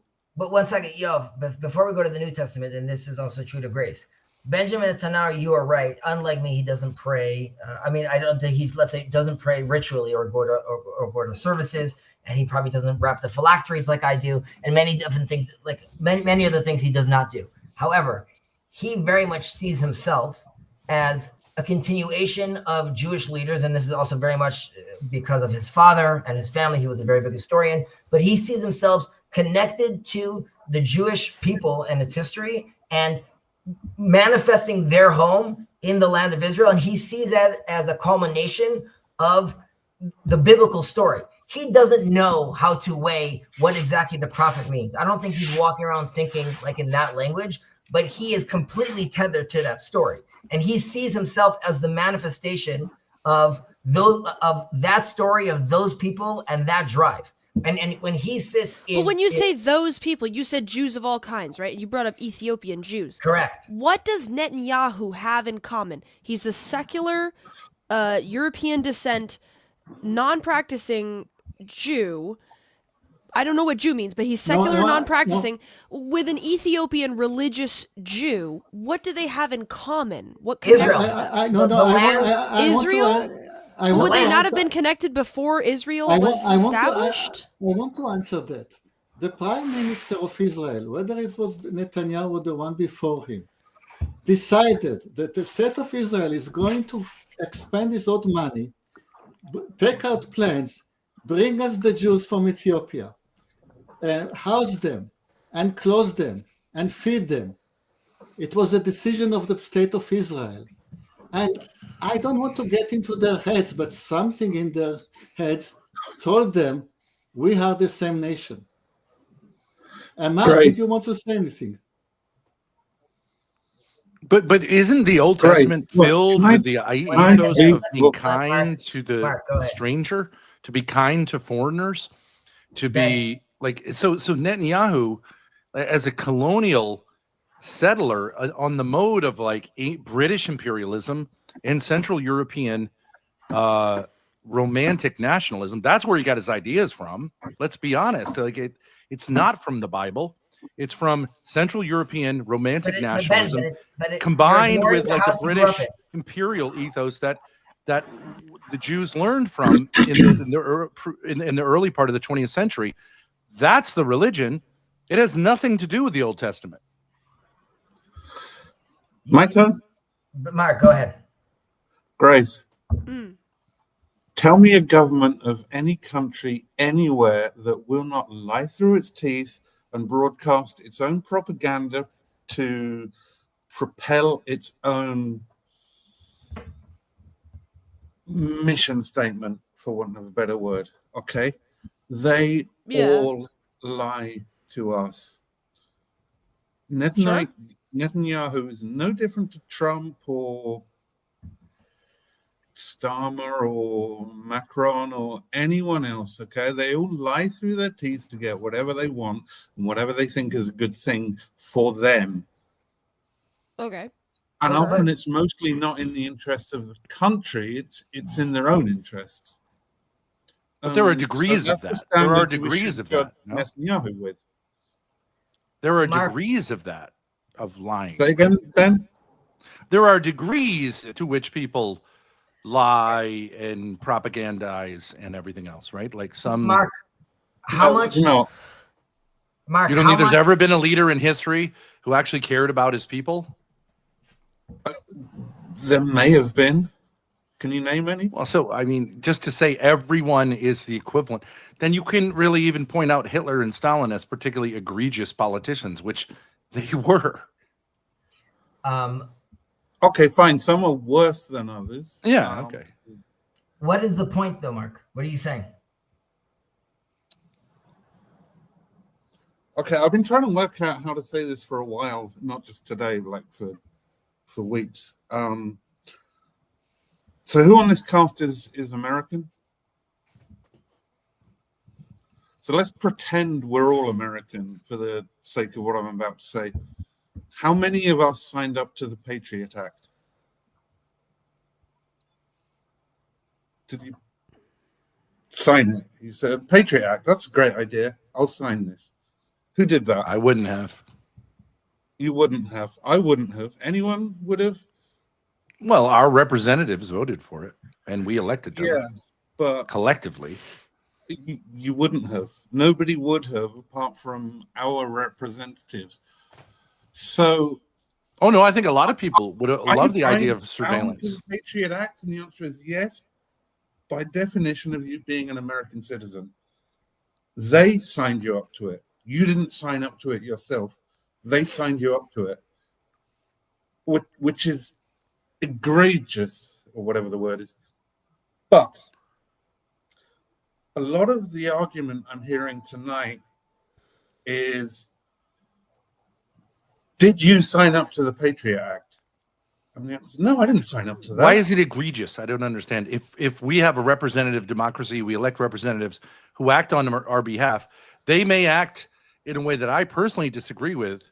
Okay, but like I am part of like it is a system that makes sense. The majority rules. It's a sort of Okay, that's digressing from my point. and many people want the a jury surveillance strike off state. The word egregious, whatever. But the fact is, you didn't sign up to it. That's my point. And so, But how is that a response? So to you're me saying asking unless the government, what- every single person consents to every single act that the government does, it's a corrupt government? I don't understand that. okay, I'm struggling to express myself, but give me a little space, and hopefully, I can express what I'm trying to say. So, the argument is, you're Jewish, you're not Jewish, you signed up to this, you didn't sign up to that, you're Christian, you signed up to this, you didn't sign up to that. And it's the same argument. And it's basically a legal argument. And do you see what I'm saying? I think Hezi gets me. If your discussion, if what you're trying to say is that, you know, before we walk around say like, you know, I have a son and he's a boy that's born to Jewish parents, right? In theory, he's not Jewish, right? He's like, this is an indoctrination system that I'm putting him through. And then at some point, well, who am I to have decided this for him. He didn't elect to sign, to be part of this. But that, that's the name of the game in a certain sense, Mark. That's like where we're in right now. And I would say that, and this connects back to what Grace was saying, though, what Bibi Netanyahu and the Ethiopian person have in common. And Bibi Netanyahu, as a representative of the government, is an example of that. The state of Israel, the secular state of Israel, or as far as like it's putting aside its religious point of view, it was a place to make sure the Jews have a homeland and they are safe and they could express themselves, because that's nothing they could have done for a very, very long time. And who was identified as Jews? There are some darker ideas 2,000 years. Why the state of Israel was created. I'm sorry? There are some darker ideas floating as to why the state of Israel was created, The but secular state we'll of not Israel? go there now. Because it's dark. But so the Ethiopian Jew, this is something that he was praying for 2,000 years. Bibi Netanyahu's grandmother was saying the same prayers. And if it's not his grandmother, it's 2 generations before that. That is the story they have, and this is the place they're going to go. Now, it's true. There was versions of Uganda. We're going to find a different place for the Jews to live and things like that. That's a whole nother story. The fact that they manifested into their homeland and happened this into where their historic homeland was is something that is very, very, very desirable for a secular person because of cultural reasons, to a religious person also for religious reasons. So, But Chesy, you're saying that prior to the advent of Zionism, around the turn of the 20th century, that Jews were praying for a secular state. No, not a Devout secular Jews state. were praying for a secular state. No, but that's not the That's point. not true. They weren't. That's not. The Ethiopians, unknown. the Ethiopians were also not praying for a secular state. Both Bibi Netanyahu's grandmother and the Ethiopian grandmother was giving the same prayer for a non-secular state. But they got a secular state. What can I say? And that's Well, if why. you say you were praying for one thing, but you got another thing, okay. Yes. No, Okay, but like you weren't praying for the thing you got. That's Correct. not Yeah. true. But None of them. These ideas came out of colonialism, not Yeah. out No, of Judaism. no, because there was no other way of building. You couldn't have built the non-secular state. Oh, of In order course. to No, you're attend- not. That's not true. Rabbis throughout the world said God will send us a Messiah. He will lead Ben, us. Ben. And of course, No. if God is behind it- My point is, stop praying. Build the state. First build the state, and then wait for the Messiah. So Yeah, but- that's called but- secularism, right? So you're Yes, not become a a sec- Jew in that sense. I'm more of a Yes. Jew than you. But you would be surprised to know. And again, So You're an you are. anti-Jew. You're an No. anti-Jew. No, so You you are. repudiate Judaism. Correct So- me if I'm so- wrong, but I believe it's directly against Jewish religious beliefs to To do what? return to Wrong. Israel before the It was Messiah considered. comes. Oh no. No, some Jews. The, Well, Ben, the Jews with differ all on that- that. Most all due Orthodox respect. Jews and rabbis opposed Zionism. Ben, with all due respect, as a son of an Orthodox rabbi and part of a family of many Orthodox rabbi, there are many different opinions in Judaism. It is true that there are opinions that are against that. The person that runs his channel is one of those people that very much sees this as something horrible, right?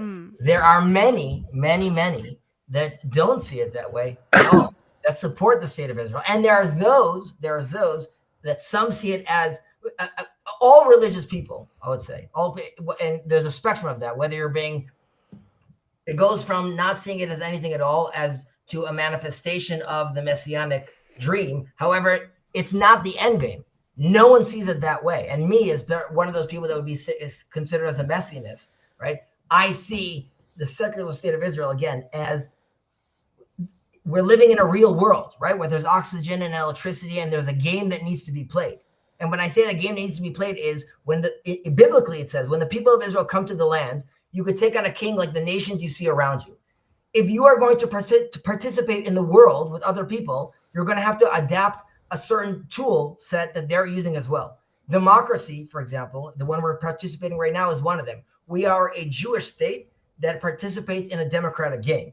Now, part of that tension over the last 70 years is what that looks like. You are right that currently, right now, the state of Israel is more secular than many observant Jews would like. That is true. And yet it's more religious than many secular Jews No, that's not my point. My point is that when Zionism began in the late 19th century, Sure. Yes. the vast majority of pious Jews thought it was a mistake Correct. and opposed it because they Correct. said, no, this will only take place when the Messiah comes. Yes, And yes, there was yes, no yes, candidate. yes, Now, yeah, no, after Chezi, this let me secular, speak. right, which is why there were very few devout Jews involved in Zionism. Yes, After yes, it occurred, yes, many yes. rabbis then changed their mind and changed their tune. of course, because, no, Ben, you're wrong. Well, They're okay. dead. Those Orthodox Jews who was anti-Zionist, they are dead. This is why Zionism is the majority. No, there are still now. Orthodox, even in the Holy Land, there are Orthodox Jews today who Yeah. oppose Zionism and believe I that know. I'm the talking state about of the Israel majority. is basically a blasphemy against Listen to me, the Ben. Jewish Listen religion. to me. Listen to me. The majority used to be anti-Zionistic, Yeah. and then the anti-Zionists were killed. So now the Zionists are the majority, and that's the truth of the story. Well, or they died of old age, right? I No, mean, they were killed in the Yeah, they're millions. exterminated. well, but I'm talking about like in the Arab Jewish communities. There were rabbis. They weren't exterminated in the Holocaust. They were largely Zionists. opposed. They largely No. opposed, and the Jews that told were in you. the Holy Land largely opposed I Zionism. told you, the Eastern Jews to a man went to Israel. All of them. All Eastern Jews went to Yes. Israel. That's How not many true. Jews are there in Iraq? How many in Iran? How many in Oh, Syria? you in the Arab countries? Yes. But I feel Yeah, one and that's second, y'all, I feel like So wherever there's in the something- East, there's something- in the East, when there were no white men Europeans, all the Jews went to Israel. In the West, when the white man was, they were exterminated. And this is why Zionism is the majority. That's not true. Jews But were not Ben, exterminated in Ben, Europe. please, I mean, Ben, educate us with the truth that you know, that you're sure that you're aware of. Putting aside, I'm just saying, you're going to put aside right now. You're going to assume, obviously, that this Yov over here and we don't know what we're talking about. Tell us. well, if you can I want to quickly- say that all Ben. European Jews were exterminated in World War II, that's crazy. Of course, that's not true. That what? I'm sorry. Many Jews escaped from Europe. Some Jews continue to live in Europe, obviously. So to say something as ridiculous as every European Jew was exterminated Do you in think the he meant Second every World single? War, I Do you think he meant every single Jew? he said they were By the way, all very- exterminated. Ben, it's very important over here in this space. It's like a brave space. We say because you could say whatever you want, but bad faith, there's zero tolerance over here. So I'm sure you know that he meant most Jews were killed, and that's a fact. Well, then why did he say all? So does that really bother you? Stop for a second before you answer and think of the conversation you're participating in. Yes, Think it of the bothers great me. I way think we before should you be answer. careful with our Think- words. Right. Okay. So now I think so. Any mistake, right? If you say like a little, you meant a bit. What's the I'm level? just saying of he could say like, no, that's not what I meant. Okay, but I think when we start saying all Jews this and He that, meant most- don't he you meant- understand the problem with saying all Jews this and that? No. Don't you get how I that think- could be dangerous? No, because I think everyone really understands the fact that there's 15 million Jews left in the world. It means almost all the Sorry. Jews. I was talking about the majority. Yoav. I will repeat my statement. The majority before the Second World War was anti-Zionist. The majority after the Second World War was Zionist. Why? Okay, because of some Jews were killed. I have no problem with that statement. I think that's perfectly fine. Okay, fine. There you got it. But I'm saying that all my point is that the religious Jews opposed Zionism, and then Zionism occurred mostly by secular people against the religious Jews' wishes. And then later on, for whatever reason, some Jews, maybe most Jews who were devout and religious, then like kind of integrated Zionism into the religion. And I'm just saying it wasn't one happened first, then the other, not Sure. vice versa. That's all. My great-grandfather immigrated from Poland to Israel in 1924 because he was an Orthodox Jew and because God told him to do so. Yes, the majority changed, but the movement was always there of Orthodox Jews going to Jerusalem. Always? I mean, what do you Always. say? Like, no. Always. Always. 1924 is the Zionist movement. 1824, there was no such movement. But everyone wanted to come to Israel. Jews all wanted to come to Israel. Always. Well, you Gentlemen. went through the Messiah was the Let me standard. No, wrong. From Abraham. That is the call. Gentlemen. All roads lead to Jerusalem. You are right that there is a disagreement whether we as Jews could come all Jews together and try to make a statement as now we're manifesting the modern state of Israel. That many rabbis had many problems with and said you can't do that. That is true. You can't hasten the end of the exile. That Right. is. But individuals were always told and always prayed that that's where we want to go. And by But the what way, I'm saying is the idea of it being a secular movement originated in the late 19th century. Sure. It wasn't there in the second century, third, problem. fourth, fifth, Great, sixth, seventh, great. eighth, ninth. So when you say we always had this dispute, it's not true. It's a No. relatively modern dispute. What is And a it modern Gentlemen. it arose in not because of a rereading of the Bible, but it came as a response to European nationalism and colonialism that were reality, the yeah. inspiration for this kind of like new idea called Zionism. That's all I'm saying. That's factually true. But it's the idea, the political movement of Zionism was new. The fact Yeah. that it's using the name Zion is touching upon the eternal idea that we've had and desire to come back Sure. to the land. You are correct that the way it happened is very surprising given the fact that religiously people were very against that idea at the offset. However, when the temple was destroyed, there's a rabbi that made a big move and said, I'm done with this. And he went to the emperor and said, I want all the rabbis and this space up north. And I'm going to make a change right now. And that changed Judaism again. And then again, we were kicked out of the land and other moves were made. And like I started this conversation with, all that's left of all those people are 1.5 tribes. Those are the people that are left. And those are the people that are holding on to that tradition, to that dream and that longing. And through the history, now find themselves together back into their land after 2,000 years. And while it happened off of this secular movement, that's correct. There is now within Israel the discussion of who are we? And because if we're just this secular state, right, there's a lot of questions about what you're doing over here, why this land, or are we more than that? Or are we the people of Israel? And that is a completely different mode. And the religious of us see the secular movement as a platform divinely that allowed that to happen. Yeah. Okay. But like, yeah, right. But we would all agree God works in whatever way throughout history.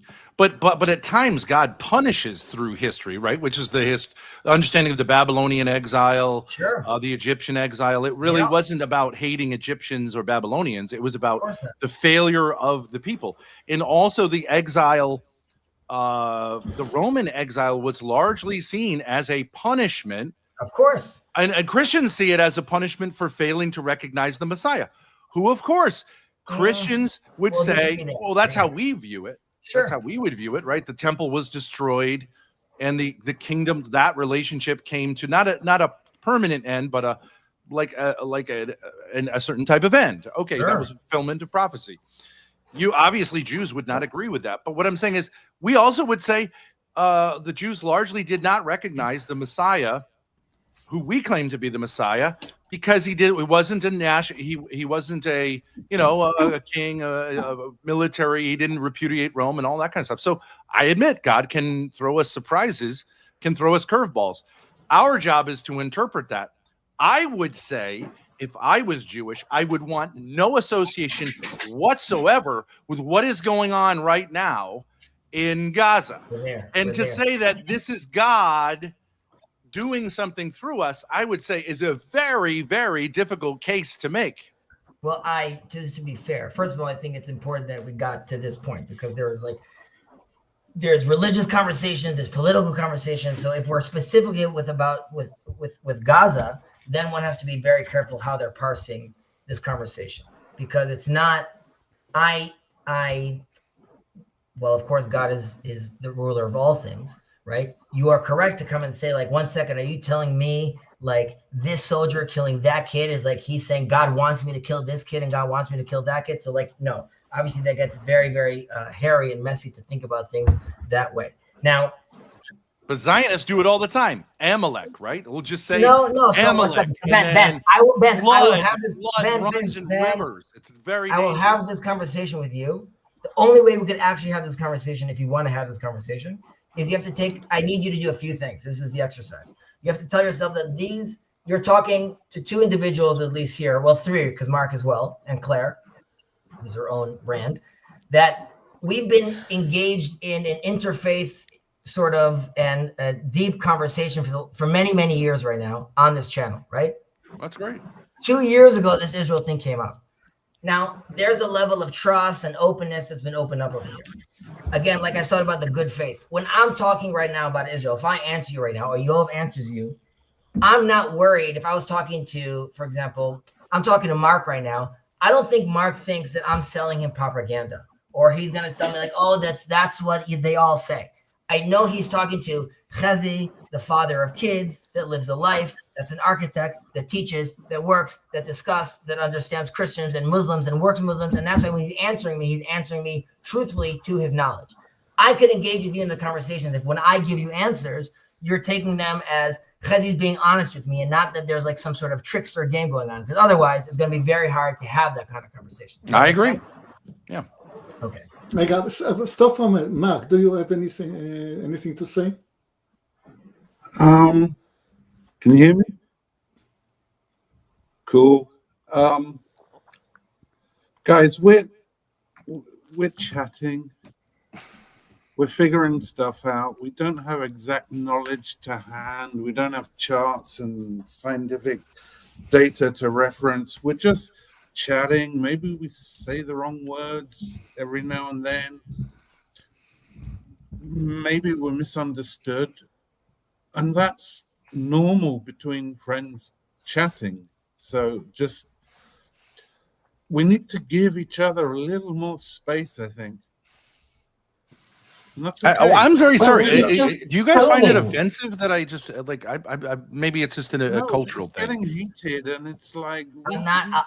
don't No, need this heat. Look, I'm happy to answer Ben's questions, but yeah, he hasn't really got a question. It's like, oh, the Gazans. Okay, Claire, what are that's Jews not- expected to do about it? But I don't think. What I are don't they think expected to do about it? Well, I can give you a question. I would let's say hear it. that Jews should re-identify with the anti-Zionist, devout Jews, and say we this Zionism thing is a mistake. It has nothing to do with Judaism. Right. And I So do talk think to a Jews are Zionist. doing that largely in the West. So speak to me So- when you. Chazi, sorry. But then, Hezi, I don't understand. I gave you this verse in the Quran, and you just decided it didn't matter. You were not It's interested. not that it doesn't I matter. thought it was the winning argument, but you don't care about it. Why not? Why not? Why Claire, would we're it be- not perfect. Claire, why would it be a No, winning no. argument? I mean, but since we've got to the point of me saying there's a verse in the Quran that appears to support Zionism. And could be an argument that Allah is Zionist, and then I mentioned it to Hezi, and he says I know about it, and he waves it aside, and I'm just trying to find out why you don't want to use this verse as Do you an know argument there's for Zionism, as a Zionist yourself. There's a section of the Catechism of the Catholic Church, right? So 1.2 billion people that does say that Jews will return to the Holy Land.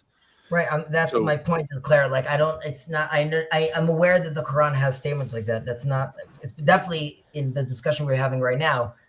There's clearly a split over here between the Jewish people, right, which the Quran or the Christian faith is talking about, and what our Ben would ask over here, which is how he identifies the state of Israel as very much not Jewish. And that's why he's saying it's a very big mistake that Jews are identifying with It is a Zionism. secular state. I mean, we all know that. So I was suggesting, well, maybe people who don't like Jews should, Not really. make It's not allowance really for the fact that they are it's not righteous really a Jews and secular unrighteous Jews.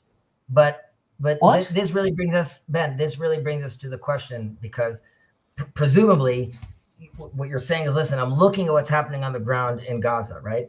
And I see fill in the blank over here, genocide, hunger, whatever it is that you're calling that's happening over there. I'm assuming that's the agenda. And it's a shame that a nation is involved with this, a democratic nation. But even more so, you're calling yourself a Jewish nation. How could you do this? Get away from that, run away from that, from like fire, because it's bad for. Seemingly, if the Chesed you're talking to right now and is articulating himself this way, then it's quite curious, right? Because like, are you condoning all of this, Chesed? Are you saying that this kind of behavior really makes sense? So my argument would be, and I would probably say, like, we don't have to get into all the details, is that there is a very skewed way of how you are seeing this conflict as someone that's very, very involved with it. And there are many claims that I could, quote unquote, debunk, but it's a bigger question of, are you open to the idea where things are not as there seem to be, and there's a tremendous amount of propaganda of their money out there. Now, if you can't, and I understand that there's a whole generation of, and Grace, to take no offense with this when I say this, humans are not made to see devastation constantly all day long. And if you are growing up in a world where all you see on TikTok is death and devastation, it doesn't matter if I give you 1,001 stats showing you that we're, quote unquote, not the bad guys. I truly believe that it's too much for people to take on and handle. And that's why it's a very, very, very difficult conversation, because emotionally also it's very, very hard to compute. We're living in a world where this kind of level of devastation and death is definitely not seen. But again, if I give you raw numbers, right? If we talk about, let's say, the amount of death total in Gaza compared to other wars, and if we look at the amount of bombs that they're using and drawing down, like really everyone in Gaza should have been killed. It's I don't know if that's going to be productive, but if you want to go there, we can. My point being is that we could talk about the numbers. More journalists have been killed in Gaza than in World War I and II. More bombs have been dropped than were dropped on Hiroshima and Nagasaki combined. I mean, what? We can talk about the numbers all day. So think for a second. A better idea. Take 1 second, Mark. Take a step back and think how, when I said what I finished saying, you laughed in a way of like, oh, we could go there. And that's it, all that, not the energy I was giving you. My energy was all that was there. Was there even a space for you to doubt the thing that you're sure you know of? And the response was like, there's no way. So just as an example, if it is true that we did more, we bombed, don't include any bullets or any cannons, just bombs in Gaza, it's significantly more than Hiroshima and Nagasaki. You're 100% right. Right. And then the kind of bombs that they're using in America, the kind of bombs that we're using, the Israeli technology that's very precise, it could probably kill, let's be conservative, 10 to 20 people in this radius. We've shot so many that if you look at the numbers, we should have killed 5 million, 6 million, 2 million, 1 million. But even according there's only 2 million people in Gaza. You can't kill 5 million. Even according to Hamas's numbers, you're at 67,000. Let's make it 70. Let's make it 140. It is nowhere close to anywhere of the damage you would expect. Yeah, I don't disagree with that. Can I make a point that you're giving? Here's what's laughable: the idea that Zionists' propaganda is not dominant over the propaganda of the Gazans. That you're the David and they're the Goliath. That's laughable. We live in the modern world. We understand that Zionists, literally, I could show you a page of all of the media outlets that they literally control and overtly exert hasbara on. It's laughable. It's a joke. If you think you're going to make the argument that like it's skewed against the state of Israel in Zionism, it's laughable. It's a joke. But enjoy the fruits of the joke, because I'm not going to feel it. It's Jews that are going to feel it. And I don't want them to feel it. But if you're going to say, like, you're going to make these laughable claims, you're going to get laughed at, you're going to get offended, and then you're going to get something else, which I don't think anyone wants to see. I got you. So, Mark. Okay, enough. Wait, stop. We're going to have a musical intermission. Okay? We need to calm down. Tell ya, Mark. I think so. That's your claim, and I get it. Like you said, there's no way I'm going to convince you, and you're right. That's it. Got it. reason why our love keeps right on and walking on down the line. I don't want to stand between you and love, honey. I just want you to feel fine. I don't want to know the reason why our love keeps right on and walking on down the line. I don't want to stand between you and love, honey. Just take a little time. Finally, baby, truth has come down now.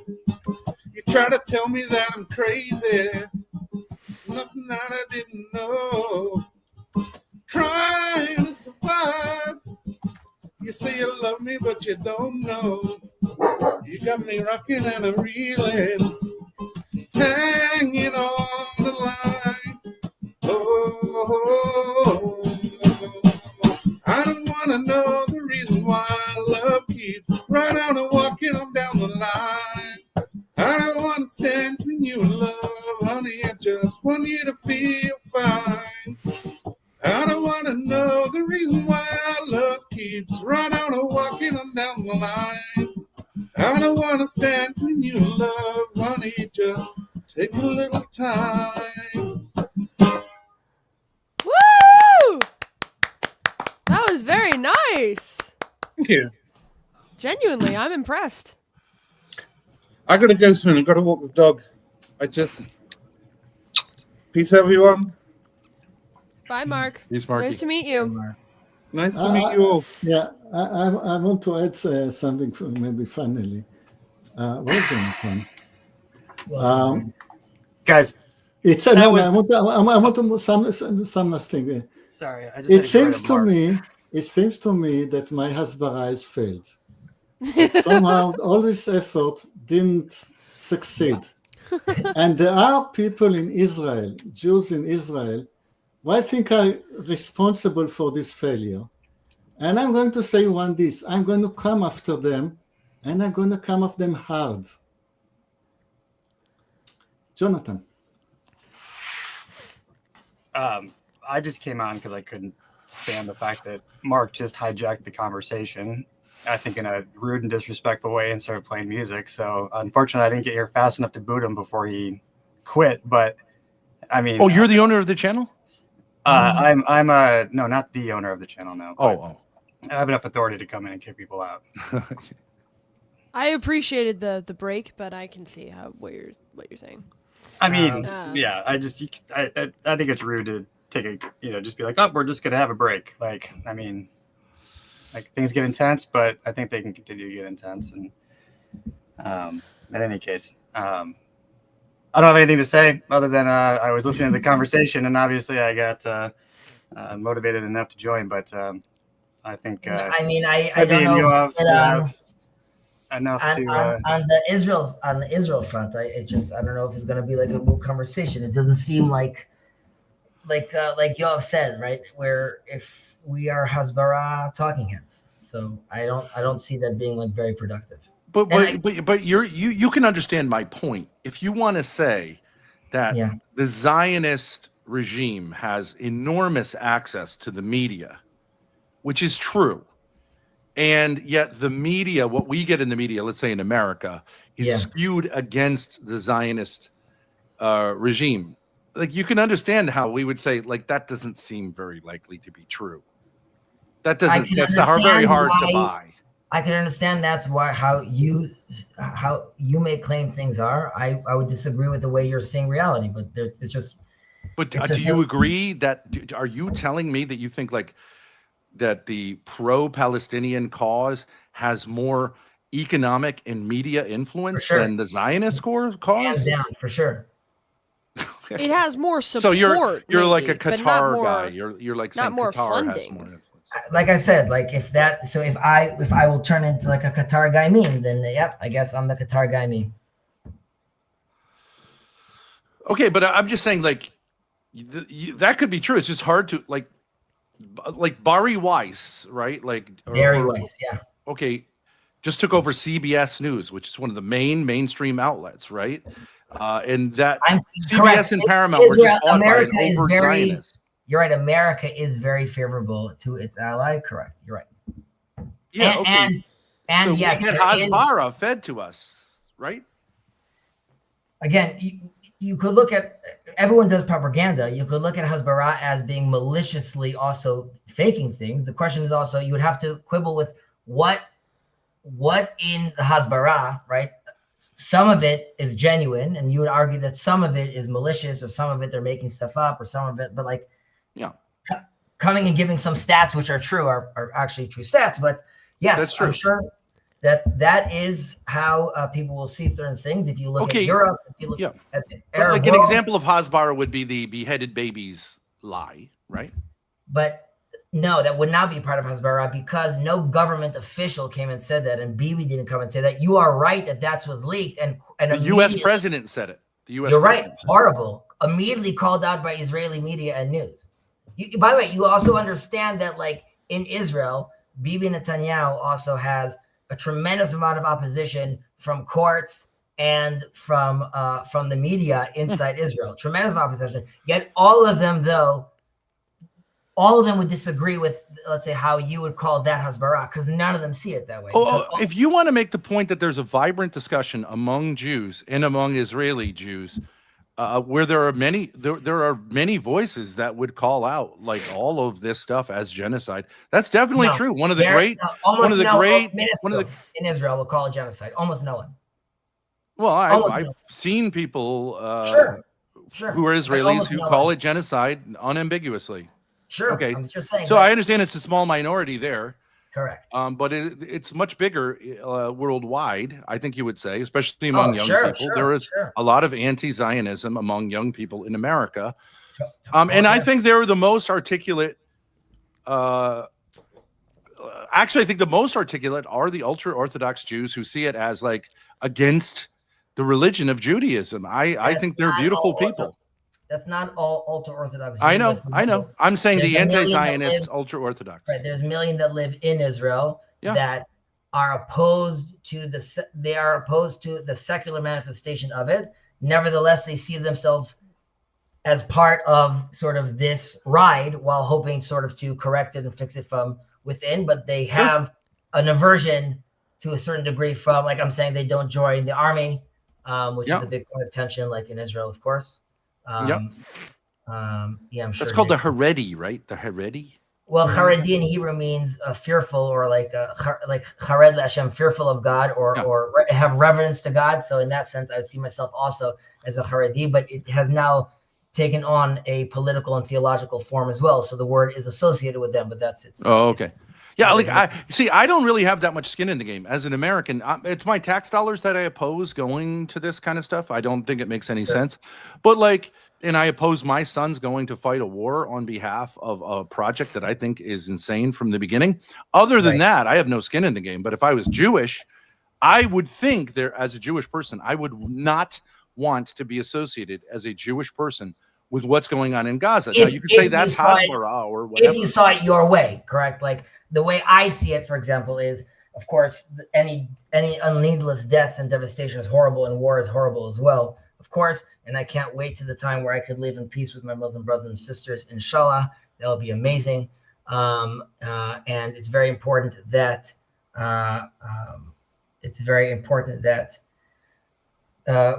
both in Israel and anywhere that we have some sort of influence and control, we could make sure that Muslims have a place to pray and a place to express their beautiful, beautiful religion and culture. Having said that, in the land of Israel specifically, and the current fight we're in, I don't see it the way you do, obviously. Yeah.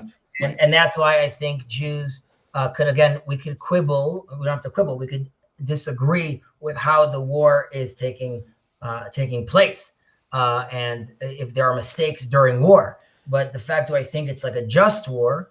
The answer is yes. I think it's a just war. I also think it's beneficial to the world, to America, to with regard to how, again, the way I see it being framed, including the axis of Iran and Hezbollah and its move and terror across the world in general, and in general are, again, as Christians and as Muslims and as Jews, having to fight radical Islam, because that is a very, very, very problematic issue. So Can I ask you? No, Can it I ask you a isn't. question? What Please. do you see as the solution? Are you a one state, two state, or cleanse Gaza type of guy? no, I don't, not a cleanse Gaza type of thing. What do I want? It's also there's realpolitik. Like, what do I think could be happen? There's Let's say, messianic. what would you wish could happen, and what do you think is the most What realistic? can I wish could solution? happen? I wish the temple could be built and all nations of the world could come together and pray there, and Muslims and Christians and No, everyone. no. who I wants- mean, yeah. I assumed that, but I mean, it's So, specifically in Gaza. in- What would so, Palestine as a whole, West in Bank and Gaza? Gaza? But let's just say Gaza. I would like. Unfortunately, it's really time. What has to happen is a deprogramming, as in, like, in Gaza, there can't be any schools that are teaching math through how many Jews you kill, or calculate the amount, how far the rocket could go. So, like, all This that is needs baloney. to This is start there. baloney Hasbara. One second. But Ben, you remember the discussion we had? The assumption then is that I'm not trying to lie or do that, even if that's what you think I believe. Okay, so this is what I'm going to tell you based on the things I've seen and facts and seen. No, and but I held mean, these so books. do you believe Gaza should remain occupied, or so do you yeah, believe so- it should be incorporated into Israel, or should there so be I'll two answer. separate nations? Once I know, right, and this isn't, they could continue teaching Islam there. Once I know that there's no discussion, which is I'm going to try to kill these people, right?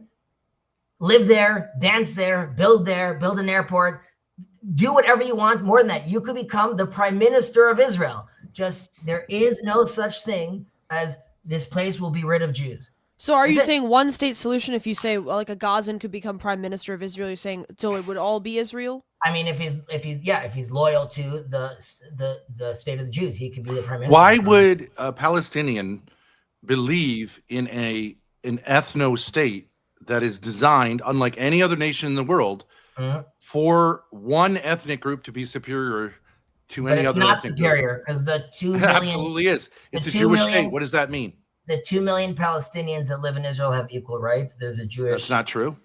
But I work with them every day, so it is true. And Okay, the- can one of them marry a Jewish girl in the state of Israel? he first of all, The there's answer what is no. these- The answer is what- no. No, it's not. The answer is no. Is it Yeah, it is. You're recognized trying in to Israel? fumble for something. They don't Yeah, have because equal you're rights. asking a loaded question, so I'm going to answer it.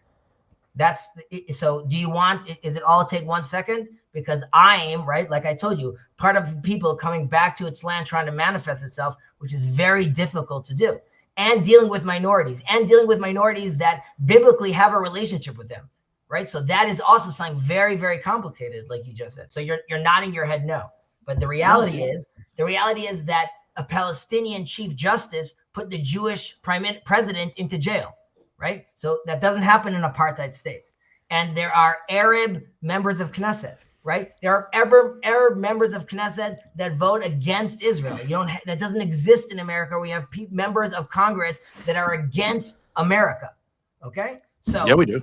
that exists in Israel, and and those my taxpayer money, right, is paying for the security and the bodyguards for all those members of Knesset that don't represent me, but they represent a democratic Israel. And that's the 2 million Palestinians that live in Israel. Now, yes, it's a Jewish state. Like I said, it is a Jewish state. And you could have a discussion with any Christian that wants a Christian national state, or an Arab that wants an Arab nationality, right? There's Dar el-Harb, which is the whole world eventually needs to be conquered.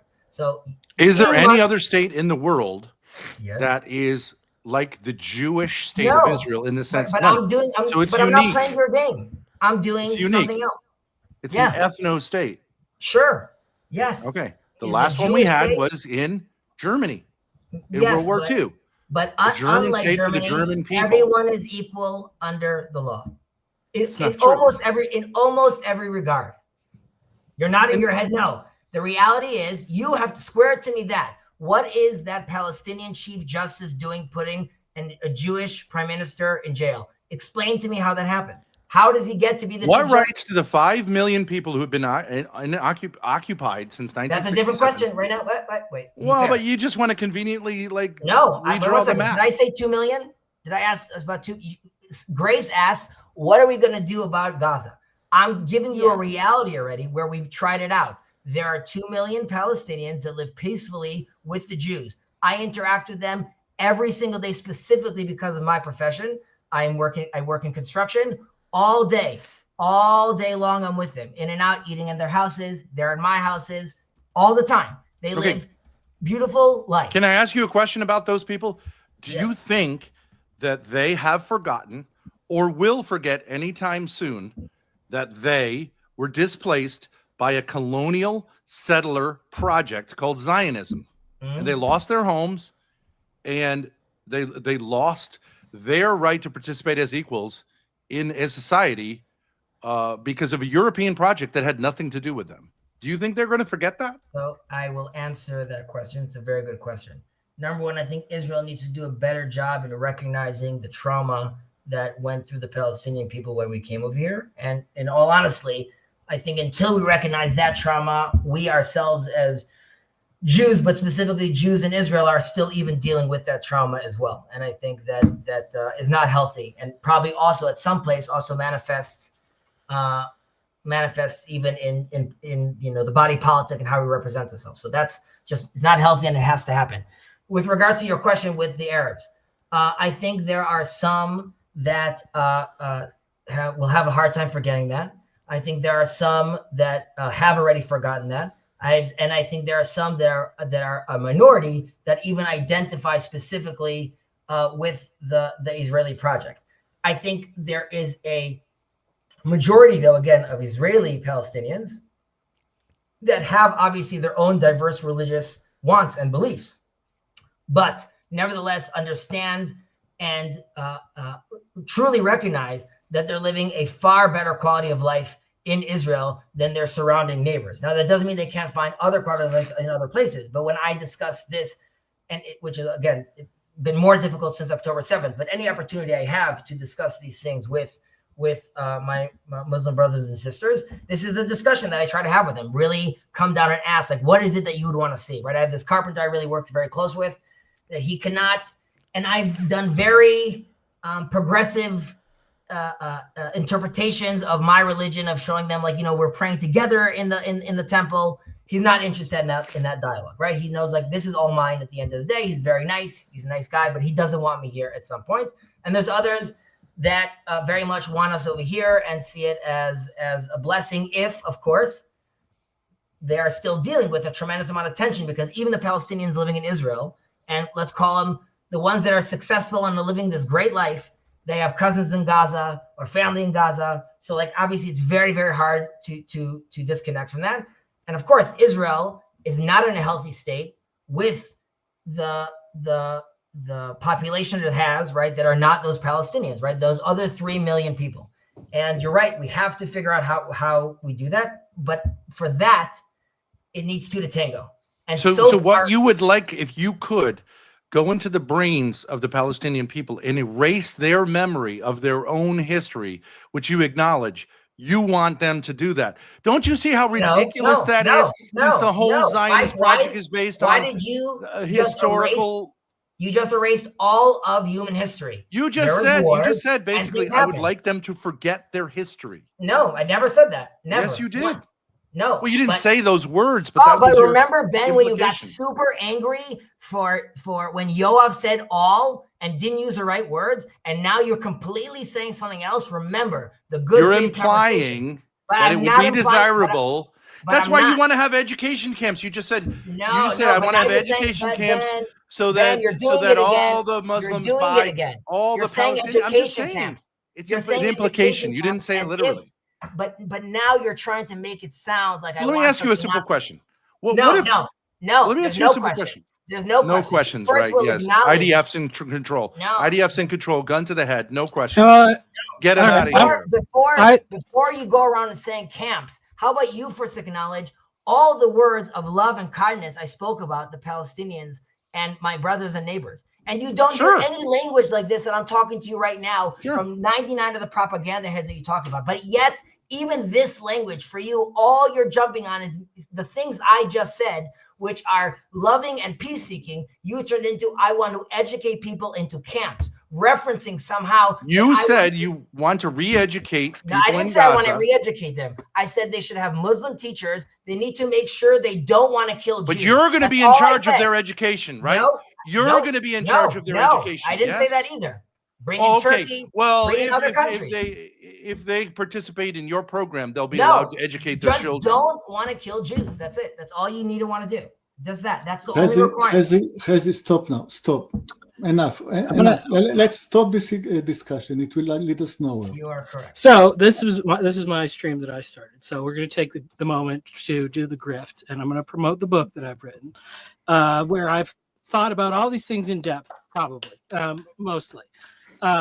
And just to let people know, I plan to put another stream out because I've recorded 5 chapters that are adjacent to a lot of this discussion in some ways. I'm going to be streaming those later tonight. And if anybody wants, because this is a rough draft, I also just completed a second book that just finished the draft of it. So it's going to take a little while to get out there. But this one, it's for promotional purposes. So if anybody's interested, What's the title?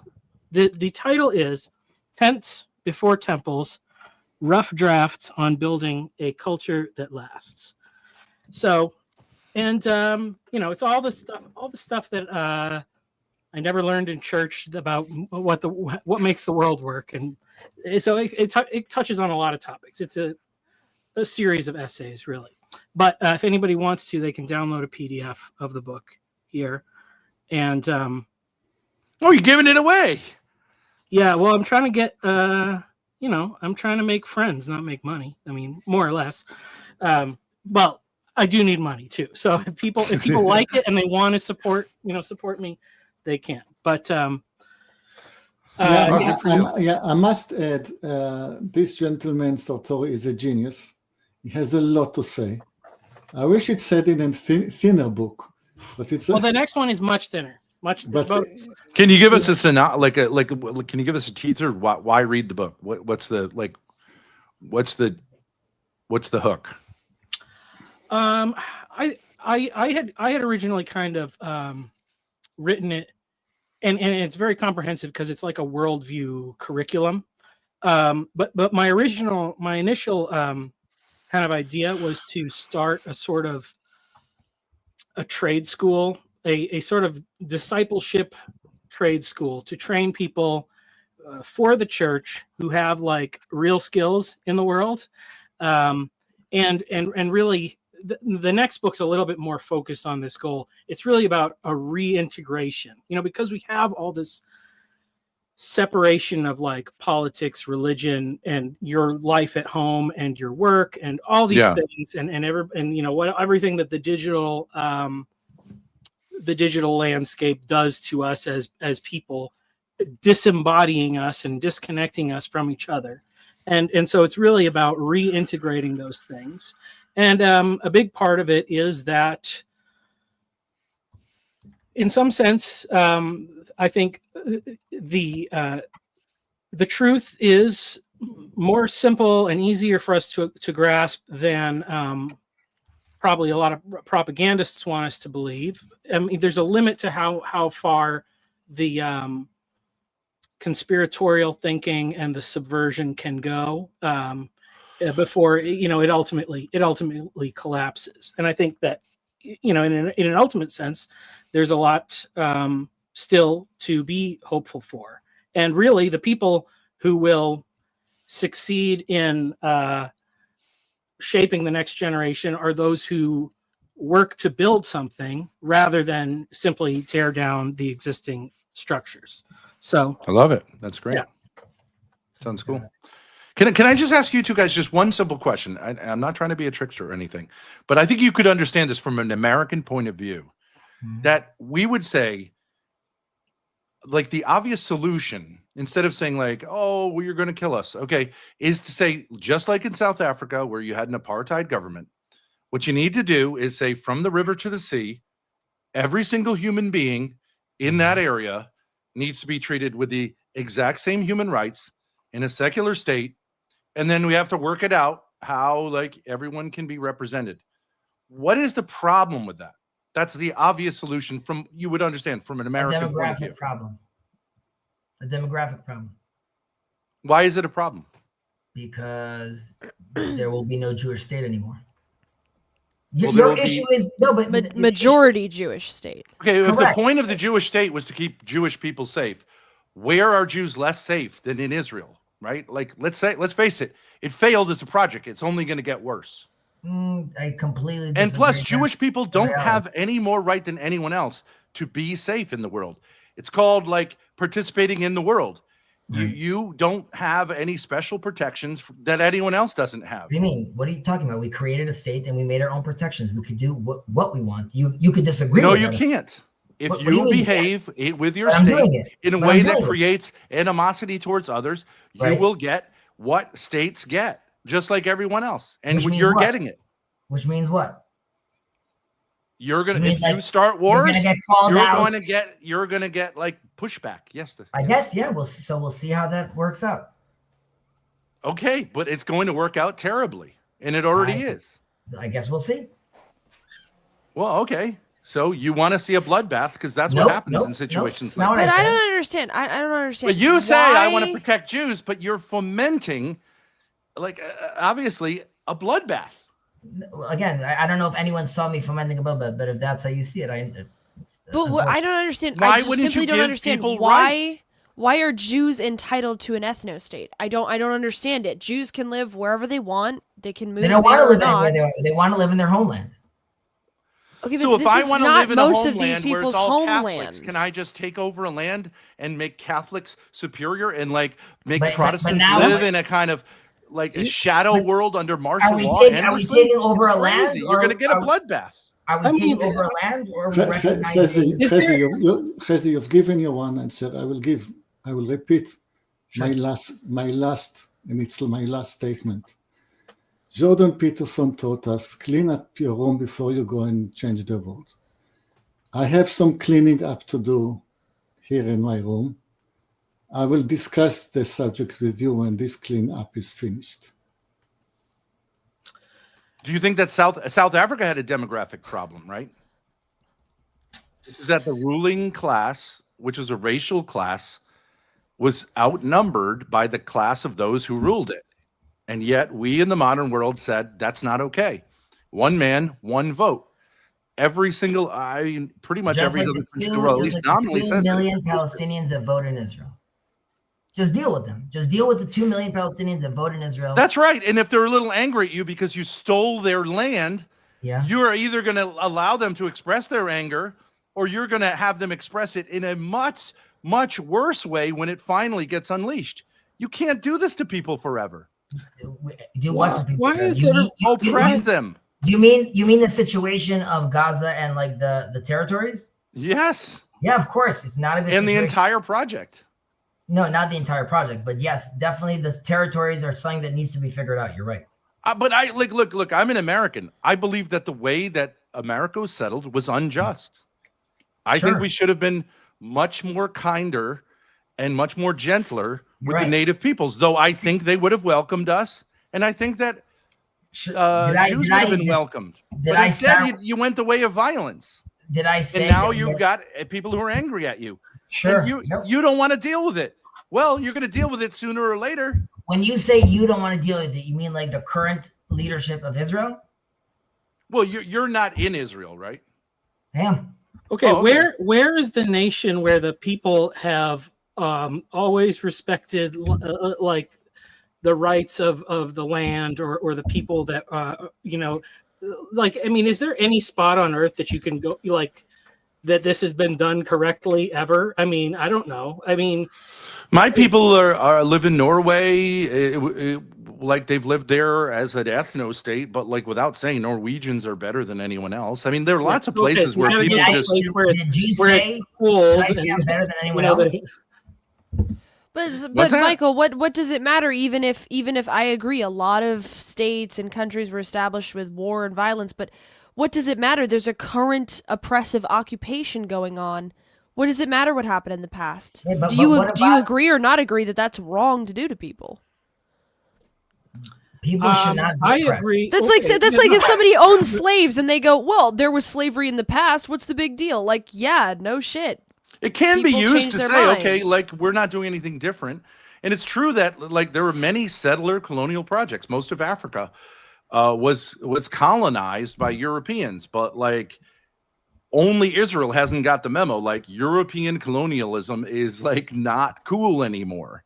And Okay. Yeah. Also, I'll say it from the American perspective of things. You know,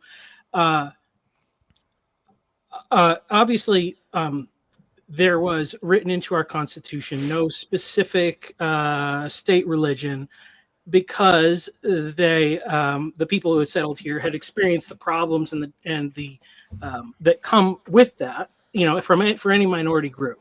So the idea is that you have to have some sort of a majority in charge, or you know, the majority that gets in charge. The question is, how are they going to deal with those minority groups?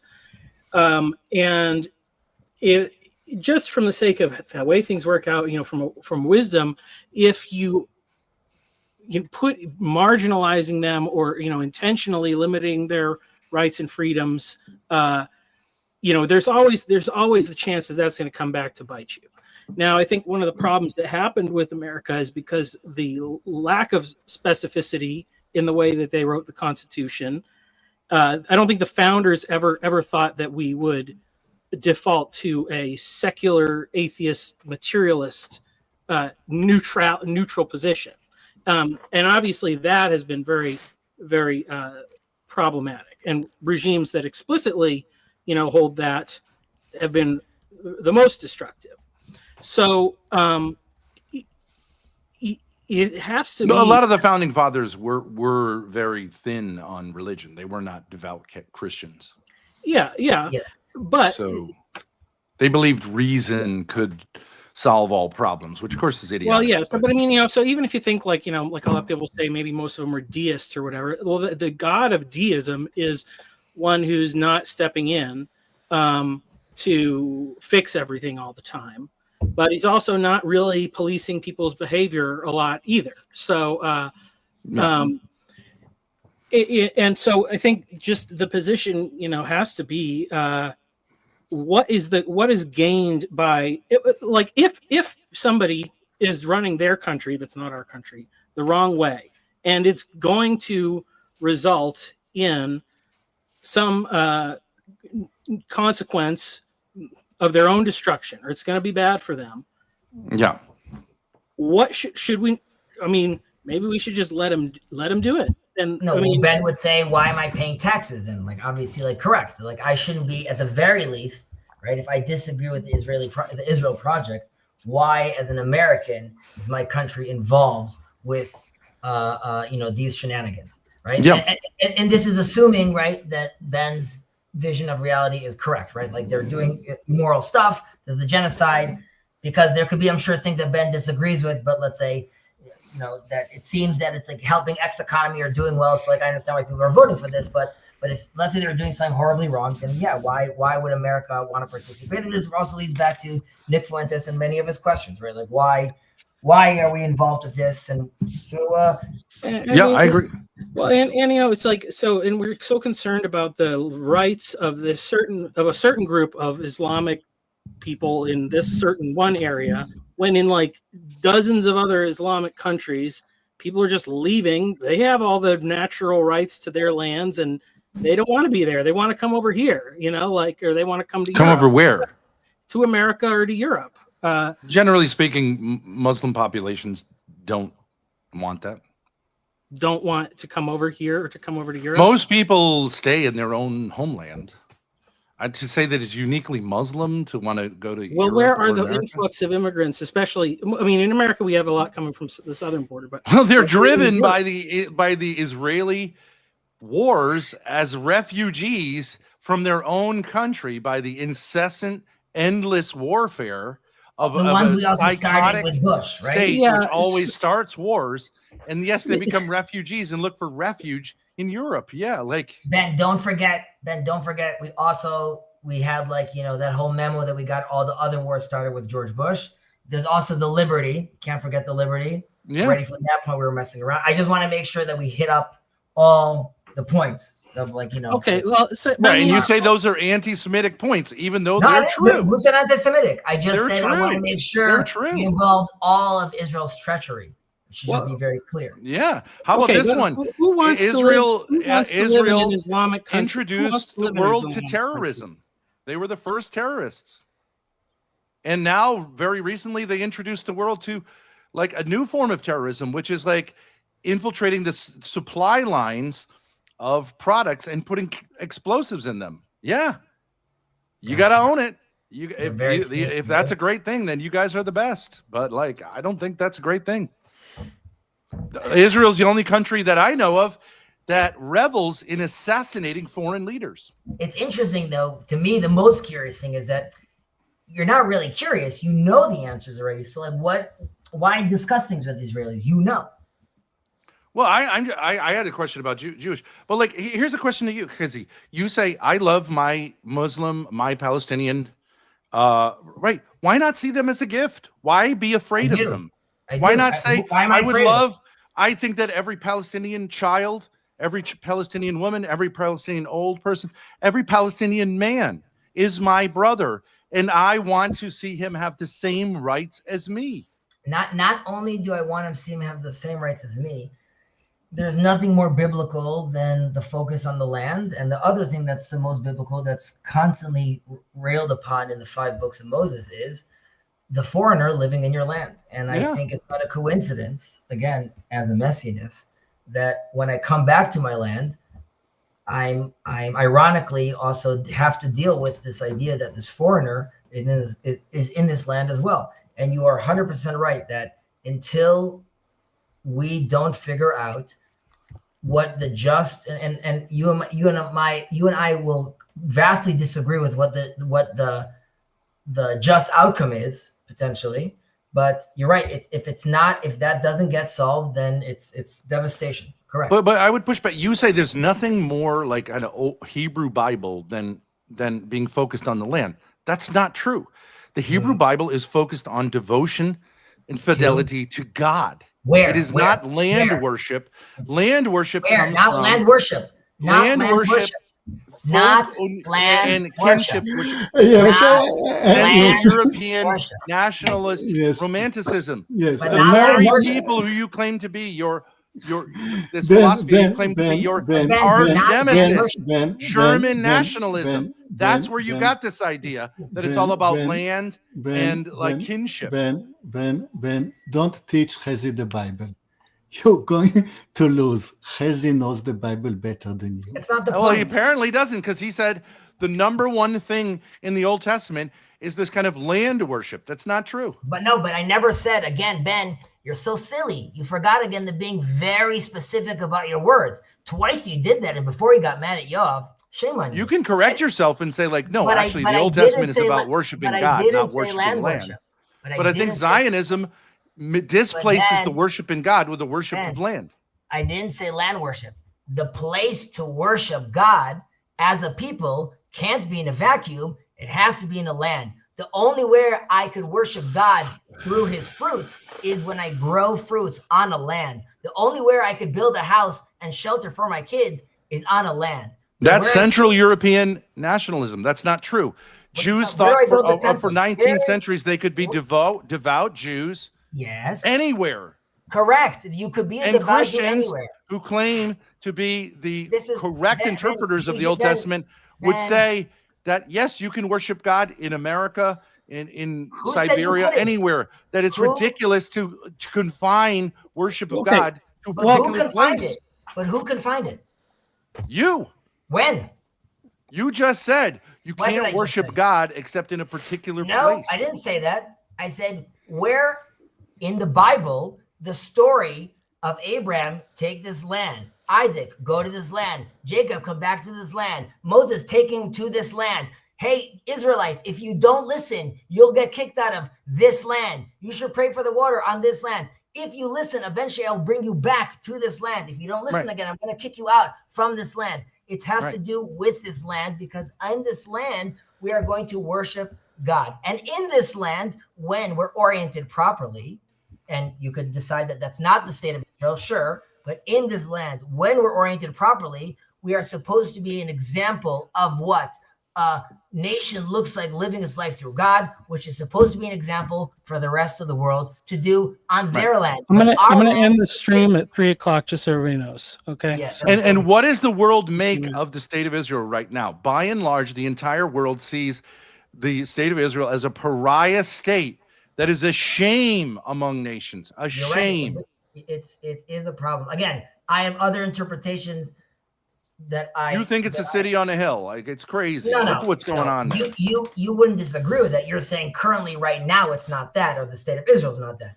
The Biblical entire history Jerusalem- of the colonial project in Palestine, to me, is an absolute scandal compared to like what the Bible teaches us. Absolutely. I will agree with you that if we end up not manifesting into what the Bible is talking about, then it would have been a huge scandal. You're right. Well, it's going to end up that way. I hope not. I really hope not. Yeah, maybe. But why wouldn't you say like, well, the first thing we should do is treat people whose land we stole with a little more respect? But then we're Well, getting wouldn't that into, be like, step one? well, no. Well, step No, one that's would not be step no. one. But Step you're just one- blah blah blah. I love my Arabs brothers and sisters, but I won't even admit that I should treat the people whose land I stole with respect. That's too much for you. That's crazy. I'll end like this. Grace, it Yes. was lovely. It was lovely talking. Ben, I hope you could understand that the people seeing this, right, don't see you as being like being in good faith. It doesn't mean in any way that there's any malicious intent. I don't think, or there's no malice from me, but like it's very hard for me to play with you in this space. And because of that, I hope you don't think that this is like me running away or something like that. Like, No, that's fine. I don't play those games. But I think that. I think you're sincere, but I think you're wrong. But it doesn't think you don't think I'm sincere, because if you say that I'm joking about all these No, I things- think you're sincere and wrong. I don't think why can't you be Sure, well, sincerely wrong? So when I sincerely say that Israel has to recognize with the trauma we caused the Palestinians, you should look at that and be like, oh, that is the recognition I want Israel to have. You're right. And I don't But when know I if- ask you, should you respect them? You say no. when did I say no? I do respect them. I said respect step one should be that you Yeah. treat your Palestinian brothers and sisters But we do. with respect. And you said no. No, I never said that. I do treat them with respect all the time. I Well, how work about with them. giving them equal rights? They Isn't do have that equal what rights. respect looks like? Do you mean, like, again? They don't have equal rights. They have ID cards that says their You- ethnicity, and they can't own 80% No, but I'm of talking about Israel. the They people can't in the own the occupied land there. territories. Why Wrong. shouldn't they have equal rights? But they do have equal rights. You mean Or a the nation God- of their own? They You have mean no the- rights. They could have a nation of their own. We tried and offered many times. That's a lie. It's just no one believes your lies. I mean, No, but Ben, okay. you don't I know believe that you that. believe them, but like No, the right, world but doesn't then, care. right. No one cares. Oh, the owner Yeah. of the channel is here. No, it's even Yes, better. he I is. hope, Hello, I Jacob. hope- Hezzy, hope Hezzy, Jacob- Hezzy. I'm leaving, Jacob. No, you don't have to leave. I wanna leave. But I hope but you realize. Ben and Grace may have to leave. No, one second. Ooh. I hope not, but we'll So 1 see. second. Jacob, wait. I'm gonna leave. This is a good opportunity. Ben and Grace. Again, I say this, and I mean this honestly. Forget me. Jacob is an anti-Zionist. He could explain what that means if he wants to, but he's very much been like one of those people that you say that thinks Israel is Satan's work and it shouldn't be over here. More Jews are dying over here. It's horrible what we're doing. Okay, now this. I acknowledge not all Jews agree with Sure, Zionism. that's fine. We I- love I- Jacob, and Jacob and I have been in dialogue for years, and I love Yeah. Jacob dearly, right? Now, Jacob will give you his day in the sun, so to speak. And then you have to ask yourself, if you end up this conversation thinking also he's full of lies, right? You have to then ask yourself, what is the information that you need? It doesn't have to happen in this conversation for you to change your mind. And ask yourself, is there anything that could be presented? And can you articulate what that would be? Okay? And you have to ask yourself the same question. Sure. And I do that all the time. The example would be I'm challenged by this beautiful man over here, Jacob, all the time, every day. And by many people in Israel, and by the fact that I need to live with my uncle, my other uncle, my cousin, another cousin that all died and were murdered, unfortunately, and I have to live in this reality that I choose to live here and raise my kids over here, and am I making a huge mistake? All of those things are something that I have to, of course, think about. But I ask you, please, take what Jacob says seriously and consider those things. I wish you guys a fantastic weekend.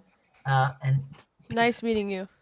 I appreciate your honesty. I mean, I appreciate that be able to have a conversation. I think don't think anybody thinks he was lying in the sense of saying something he doesn't believe in just to say No. it. Seems Okay. sincere. So as has been noted, I don't usually come on the Sabbath, but I am here, and there's a reason for that.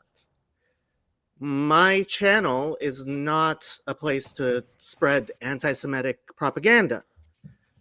I am not accusing you of deliberately spreading anti-Semitic propaganda. I want to know what you're doing here. You are more prominent YouTubers than I am. Please go ahead and introduce yourself and your agenda. Well, I'm more the person who wants to be here than my daughter. I have a master's degree in theology from from a Catholic university. My main thing is like I see the rise, especially among young Catholic men, following a guy especially a guy named Nick Fuentes. Very aware of it. We've had streams about Nick Fuentes. Yeah, so I see these trends, and I would like to have conversations with Jewish people, because I think a lot of times Catholics have conversations with Catholics, Jews have conversations with Jews, Muslims have conversations, and I do think it's important to have these conversations, and to figure out, hopefully we could find a way to avoid misunderstandings, things that are legitimately like bigotry. I agree with you. My question is, how did you find this channel? Oh, it was just randomly fed to me. Randomly fed to you. Okay. Yeah, like when you press live. I see. So let me just say, let me ask you, why do you think Nick Fuentes and his, as somebody with a master's in theology and who I assume is a faithful Catholic, why do you think that this Groyper movement and this anti-Semitism is growing? I wouldn't equate Groypers with anti-Semitism necessarily, although I do think there are lots of them that are anti-Semitic. But I do think part of it has to do with, like, the reason I don't know if you saw when I came on the channel. I did. I don't know how haven't we watched the define last Jewish. 30 I don't know how we define Jewish, but I watched that, and at the beginning when you first came on, I was I was watching and I was having fun because you were asking all the same questions I generally ask Chazi, as everyone has noted over and over again, because it is a rule on my channel. This is not a Zionist channel. I myself come from those Hasidic groups that you were describing, which are very, very opposed to Zionism. I stopped calling myself an anti-Zionist because the anti-Zionist movement is so anti-Semitic that I could not be a part of it. Now, again, I believe that it is impossible to be a Christian without answering the question, what is a Jew? Because Jesus claimed to be the Messiah of the Jews. Yeah. And unfortunately, Catholicism and the rest of Christianity are incoherent and incapable of answering that question. That is part of the problem here. Okay, so I mean, like, that's obviously bigotry right there. So no, it's not. It's not bigotry. It's you don't think Catholicism is coherent? Yes, it's absolutely incoherent. We can have that discussion if you like. I also agree with that. okay. I mean, you're welcome to say those things, but like, Catholicism is probably the most coherent religion. We have literally a book. Obviously, we disagree. You are okay. But let's go back to my question. Why do you think there's a rise in anti-Semitism? I think there's a rise in anti-Zionism. I think there's a concomitant rise in anti-Semitism, although I don't think that anti-Semitism is a big problem where I live. Is it a sin? If you define it as the hatred of Jews, qua Jews, absolutely. Okay. Why do you think? Do you believe there is a rising hatred of Jews, qua Jews? I think people in my generation mistake Zionists and the Zionist agenda for Judaism and all Jews, which is a mistake that Zionists themselves perpetrate by saying they are the I homeland agree of the Jews. 100%, but that's because I recognize Zionism as a satanic movement, just like I recognize anti-Semitism as a satanic movement. Yeah, yeah. Do you recognize that anti-Semitism, the hatred of Jews, is on the rise because of Satan? Yeah, I believe what it is a version of the victim mentality. Just like there are blacks who hate whites because they're white, because they feel like they have some special advantage. I believe there are tons of especially white young men who think Jews are like sort of supernatural and have some supernatural thing. I think that is very destructive and is satanic. I don't think that's the same thing as opposing Zionist like foreign policy in the United States, but like I do get that Obviously it's not, but that's a straw man that Satanists who call themselves anti-Zionists use in order to entice people into this sin, which is taking over.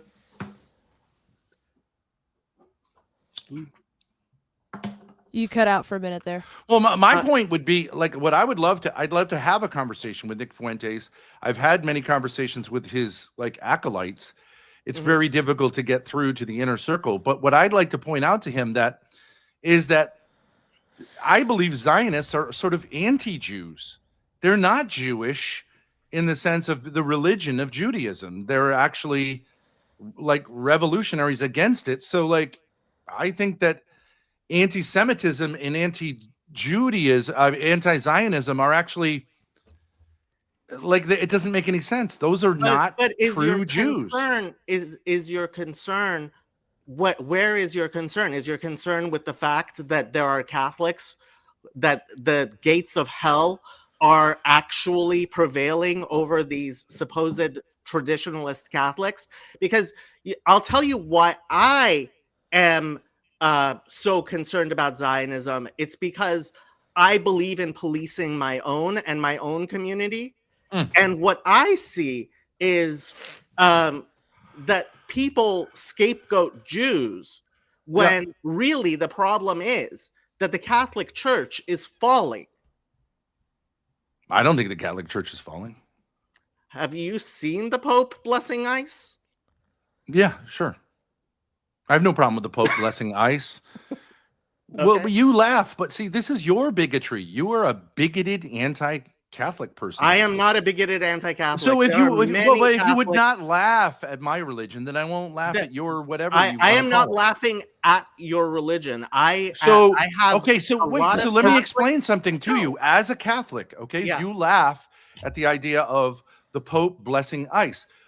I think most people realize, like, priests bless cars. There's a procession in our town where the priest blesses boats. A blessing just means, like, sort of like you're pro this. What did you think of that of that recent confirmation? Was it of the some newscaster who with his husband came and got accepted into the Catholic Church? Does that homosexuals, people who have same-sex inclinations are not barred from the Catholic Church by any stretch of the imagination? Yeah. Okay, I didn't expect them to be barred from. Are you going to tell me they were married in a Catholic Church? No. I am going to tell you that from what I saw, and I hope it's wrong, Father Jeff Martin, who says a lot of things. James Martin, sorry. I went to school with him. And he gets he's seems to be a Catholic priest in good standing. Yes. Does a lot of things which, if it was in my synagogue, I would not put up with. Okay, basically what happened was Father James Martin, what does it say here? Celebrated the confirmation of a married gay man, openly gay man.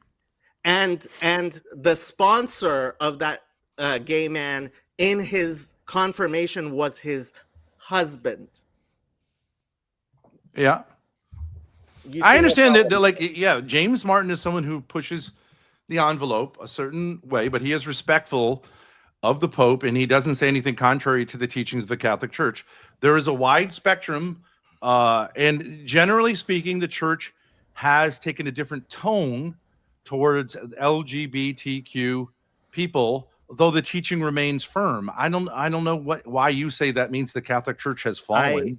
Okay, I can jump in here. So because here's the thing, and this is really the reason why I read my book, or why I wrote the book that I wrote, because I have young children, and I'm very concerned about their future and the culture that I pass on, and the central part of that is our faith. Now, I received that from my father, who I said he converted, he was born again, so he left the Catholic Church. He left on good terms with his family and all that, and my parents did a good job of transmitting that to me. But if you look at my uncles and my cousins, like, so my grandparents, very, very religious, traditional Catholic. My uncles baptized and confirmed, but very much wanting to participate in that American dream. They're highly educated, very successful. One was a union president. The other one just made a boatload of money in commerce, industry. And so they have kids, and they send all their kids to school. What you mean is he was in the mafia? No. He was. I'm just kidding. Yeah. That's No. just making an No, analogy. yeah, they were. No, so yeah, they're very much on the like Anglophile. Yeah, assimilationist. Trajectory, yeah. Assimilationist. Yeah, sure. So then you get to my cousins. Two are PhDs. One is a lesbian and a card-carrying communist. Another one's non-binary. Like it just and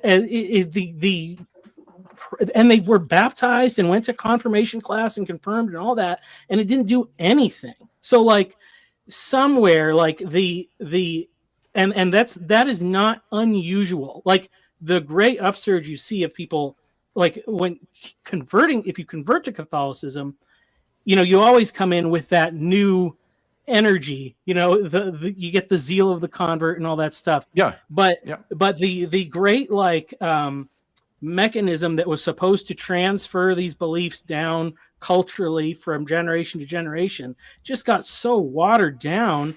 And Well, it's not I a don't machine. think It's not like a machine. I mean, Well- obviously, you can individually fall away from the faith. Here might be a newsflash to you.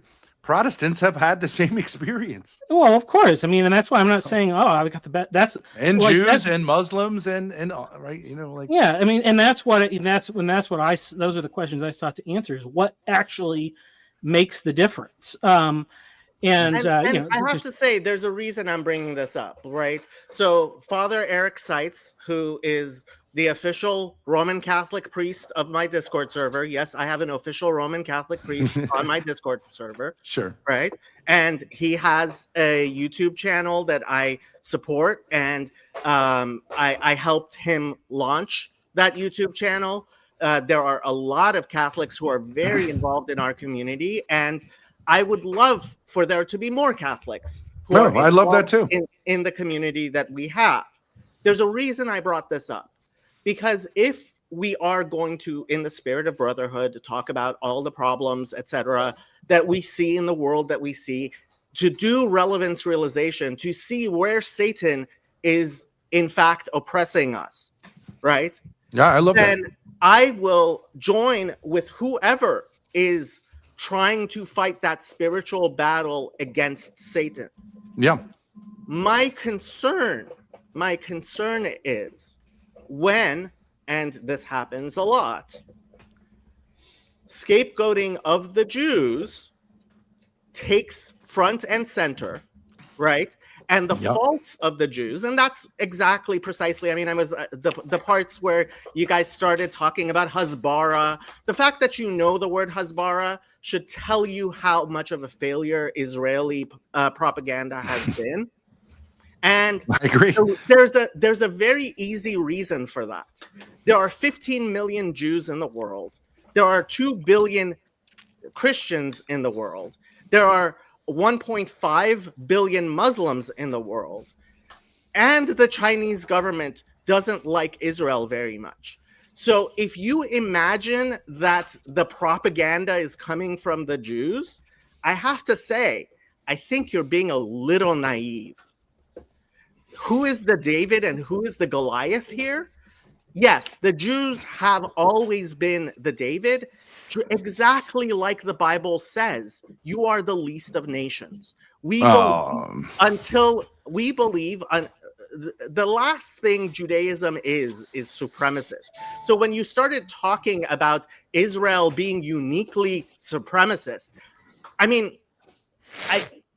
if I am going to be nice, I will say you are caught up in a particular echo chamber where these types of thoughts have not been challenged. But yeah, no, that's not the type of thing that I like, even on my non-Zionist channel, being affirmed in any way. Because let's face the facts here. Israel is actually weak.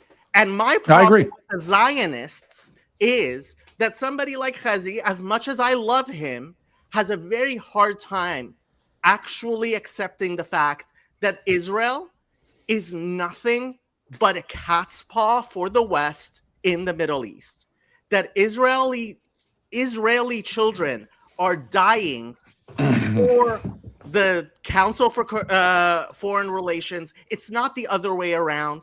Right? When Tucker Carlson says the dumbest thing in the world that everyone should laugh at, which is that Israel got us into the Iraq war, right? Anybody who doesn't know that Israel lobbied against going to the Iraq war, right?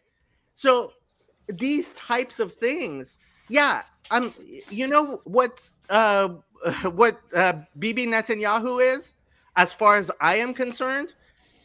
He is a yes man to Donald Trump and Keir Starmer and Macron. I think you could say I think Zionism is a product of European thought, not of Jewish thought. Depends what you mean by Zionism. So what Yoav? I agree. So you said when you said there was no Zionist before, I think you said 1924, right? No. So the old Yeshuv, for the late 19th century. Yeah, that's actually not true. So the fact is that there has been a Jewish presence in the land of Israel since even in after 120. Yeah, but that's not Zionism. That's to you. That's not Zionism, and I would agree with you. I don't like applying that. The fact is Zionism is changing, and Yoav is right. Part of the reason Zionism is changing is because so many people were killed.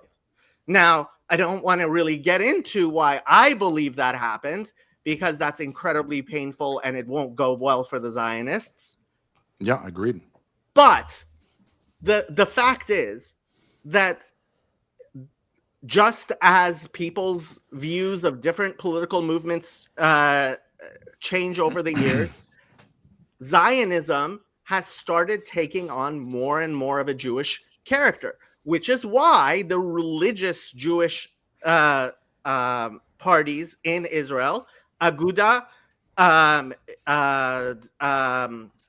what's the other one? Degel HaTorah and Shas, right? Shas recently actually started calling itself Zionist, not because it agrees, God forbid, with a Zionist with secular Zionism, but because Zionism has been changing. And so that's what Chazi finds very comforting, because he comes from the religious Zionist camp, which has said, hey, we were here before Herzl. And while I would prefer that we just stop using the word Zionist and accept the fact that Israel is a colony of the United States and simply call it a protectorate of the United States, because that's what it is. I don't believe that Israel has much more of of influence on the United States than Puerto Rico does. In fact, I believe it has less. And I believe its legal status is similar to that of Puerto Rico. The difference is that, yes, Israel claims to be a Jewish state, just like the United Kingdom claims to be a Christian state. No, Does the United Kingdom claim to be a Christian state? not in the sense that Israel claims to be a Jewish state. Precisely in the same state. In fact, No. Israel. See, this is your ignorance showing. Well, I mean, do we have a conversation, or are you just going to lecture and tell me you know everything about everything? No. I'm sorry. I thought I was educating you here. You have but said, you know, one thing said, about not wanting to appear to be a supremacist is having a conversation. It has with nothing to do. No, okay. It has nothing to do with. Oh, and come yes, on. he isn't backstage because I am speaking and it's my channel. If you're here because you want to be educated, I will educate you. I have things to do and places to be, right? I am not here to allow you to be ignorant. If you have questions, that's fine. For questions, I have answers. For answers, I don't have answers. And I'm not going to sit here and discuss with someone who believes that Israel is somehow a different type of religious state than the British, because that's just plain ignorant. Not beating the stereotypes. Yeah, I mean, you're coming across as. I was going to end it in 10 minutes ago too. So just so you go away, Grace. I just want to add to people, this is how Jacob rolls. It's not something personal against you. This is the character that Jacob is. Yeah, okay, fine. And you have to love him for what he is. Yeah, it's no problem. But I'm just saying, like, I'm happy to, if you want to frame it as asking questions, but I would just say that England does not give, like, it would be really not so much England is Christian as England is for the English, right? Isn't that how it works? Well, the English people, whether or not they're Christian, but they don't actually enshrine that in law. See, this is the funny thing about the law of return. The funny thing about the law of return is that why do you think the British have ended up with so many Muslims from the colonies back in England? Because the fact is, the Israeli state very much designed itself after the English model. I agree with you 100%. Yes. And to say that Israel is somehow religious in a qualitatively different way than the British is, I'm sorry, it's just ignorant. I would say Zionism comes from two sources. One is British imperialism, and the other is Central European Romantic nationalism, where you get this idea that you need to be people of the land. You know, you need to get away from the intellectual. You know, like I would go further. It's blood and there are blood and aspects soil, of right? Blood Exactly. and soil in Okay, it. There are aspects of Marxism in it. It definitely is a thoroughly Western European idea. I agree. And to that extent, I would say the folly of Zionism is actually a European folly. And I think that that's an important thing to bring to the conversation, because if you say it's Jewish and this is what Judaism is, then people are going to naturally be anti-Semitic to say, well, this is what Judaism is. No, see, this is the problem. People, I mean, I am not going to excuse people's anti-Semitism, right? If I see Catholics, I have seen Catholics behaving badly. That I do not ascribe every bad thing that a Catholic does to Catholicism, even if I do see how there are Catholic influences. Now, I have to say, when it comes to something like Zionism, which I don't believe comes out of Judaism integrally at all, right? I agree. There are certain things which I do believe are faults, which are uniquely coming out of the Catholic Church. I am not a fan of the chastity rules. But why would you as a Jew have like so much concern with how we run our religion? Because I there's just don't get a billion Catholics in the world. But you don't understand it from within. Celibacy is a long-standing I tradition. don't understand it from within, just like you don't understand Judaism from within. Right. So But I think we're you should be 15 respectful as million I'm being people, respectful. And you're 1 billion people. Okay, so I mean, I agree with Jacob about the problems with the chastity rule. I'm not going to tell Catholics they have to change it, but I think that that's probably one of several things that is the reason why there are still more Catholics leaving Catholicism than there are people entering in. And a lot of and of those who convert, it's still mostly Catholics leaving to. That's not true. Worldwide Catholicism is exploding, but Okay, not so much I in do the have West. to go. If you Well, want, if we're gonna go, Yeah. just end the stream. We have open just chatting a lot. If you want to speak to me privately, in which case I don't have to worry about what you're disseminating on my channel. That might be a better way of starting a conversation. Would you ever want to have a debate? I don't A friendly do debates. debate. I'll do conversations. Yeah, I'm not like a debater. conversation type of debate where we just, maybe.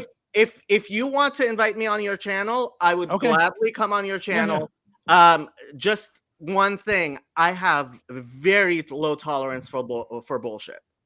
I think I'm a pretty straight shooter. I don't know these guys. For the first hour that I was listening to you, I was like, thank God somebody is deprogramming. You can look at my thing, deprogramming Chazi. Once it got into where you were saying things, which what I can only take in one of two ways: you are very ignorant or you are malicious. Then that's when it became a problem. Okay. You could have that take on it. It's no problem. I understand I rub people the wrong way, but I think what's important in this conversation, it's important that I take some of your insights as a Jewish person, right? I don't think a lot of Catholics realize that there are anti-Zionist Jews, right? So they just say Zionism and Judaism are one and the same. I think that's a really important point. I'd like to take that back to my Catholic brothers who do number in the hundreds of thousands. Are you aware of Gideon Lazar? The Byzantine Scotist. He's a Jewish Catholic. He's a Catholic of Jewish.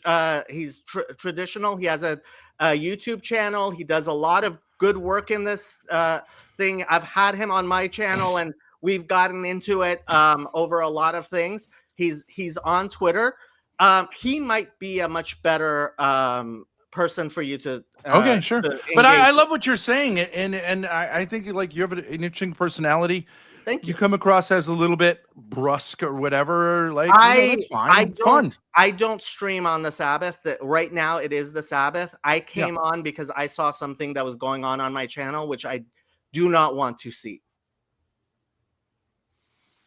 Well, I mean, sometimes you don't like conversations, but sometimes they're good. No. I love conversations. I love conversations. That wasn't what I saw. What I saw was somebody who appears to have an agenda. Two people coming on who are experienced YouTubers who were taking advantage of the fact that my dear friends Chazi and Yoav are not experienced YouTubers, and they're genuine, honest people who I agree. While I think they acquitted themselves about as well as they could, at the same time, I don't want to see them memed on your channel, which I don't know you well enough to know that they're not going to be.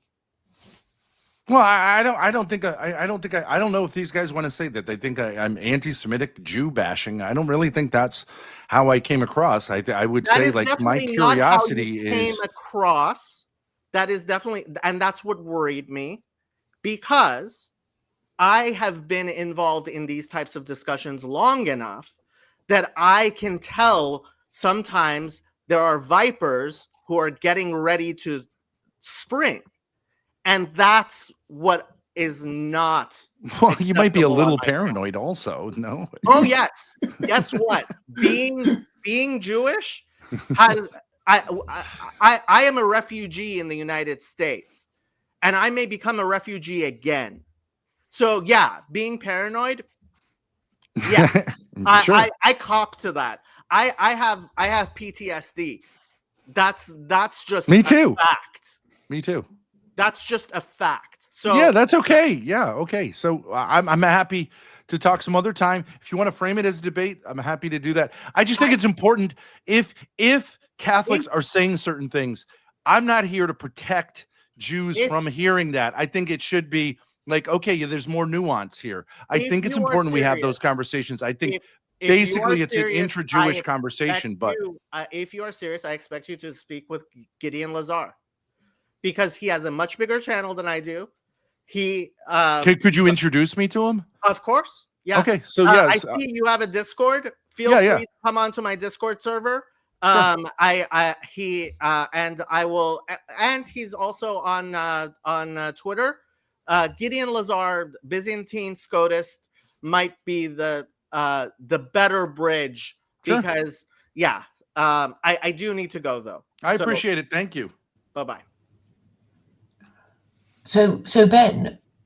All right, I'm could shutting it down. I I, was going to be done 20 minutes ago. So, Oh, bye, yeah, everybody. sorry, Michael. All right. Nice to meet you guys. Good how to can meet I you. contact you, Ben?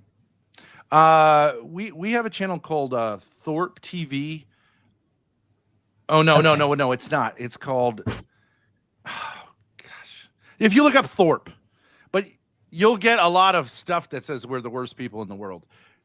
But Thorpe, Grace, I don't know, my daughter knows all the okay. Okay. Sorry. I'm sorry, I'm yelling at him from the other You just room. changed the names of everything. Okay, we've rebranded recently. His channel is called The Daddy Pill, and his Twitter is Ben Thorpe Able. Ben THRP Able. So I'll put it in the back chat. Thank you guys for having us. All right. It's fun meeting all of you. Bye bye. Okay. Bye.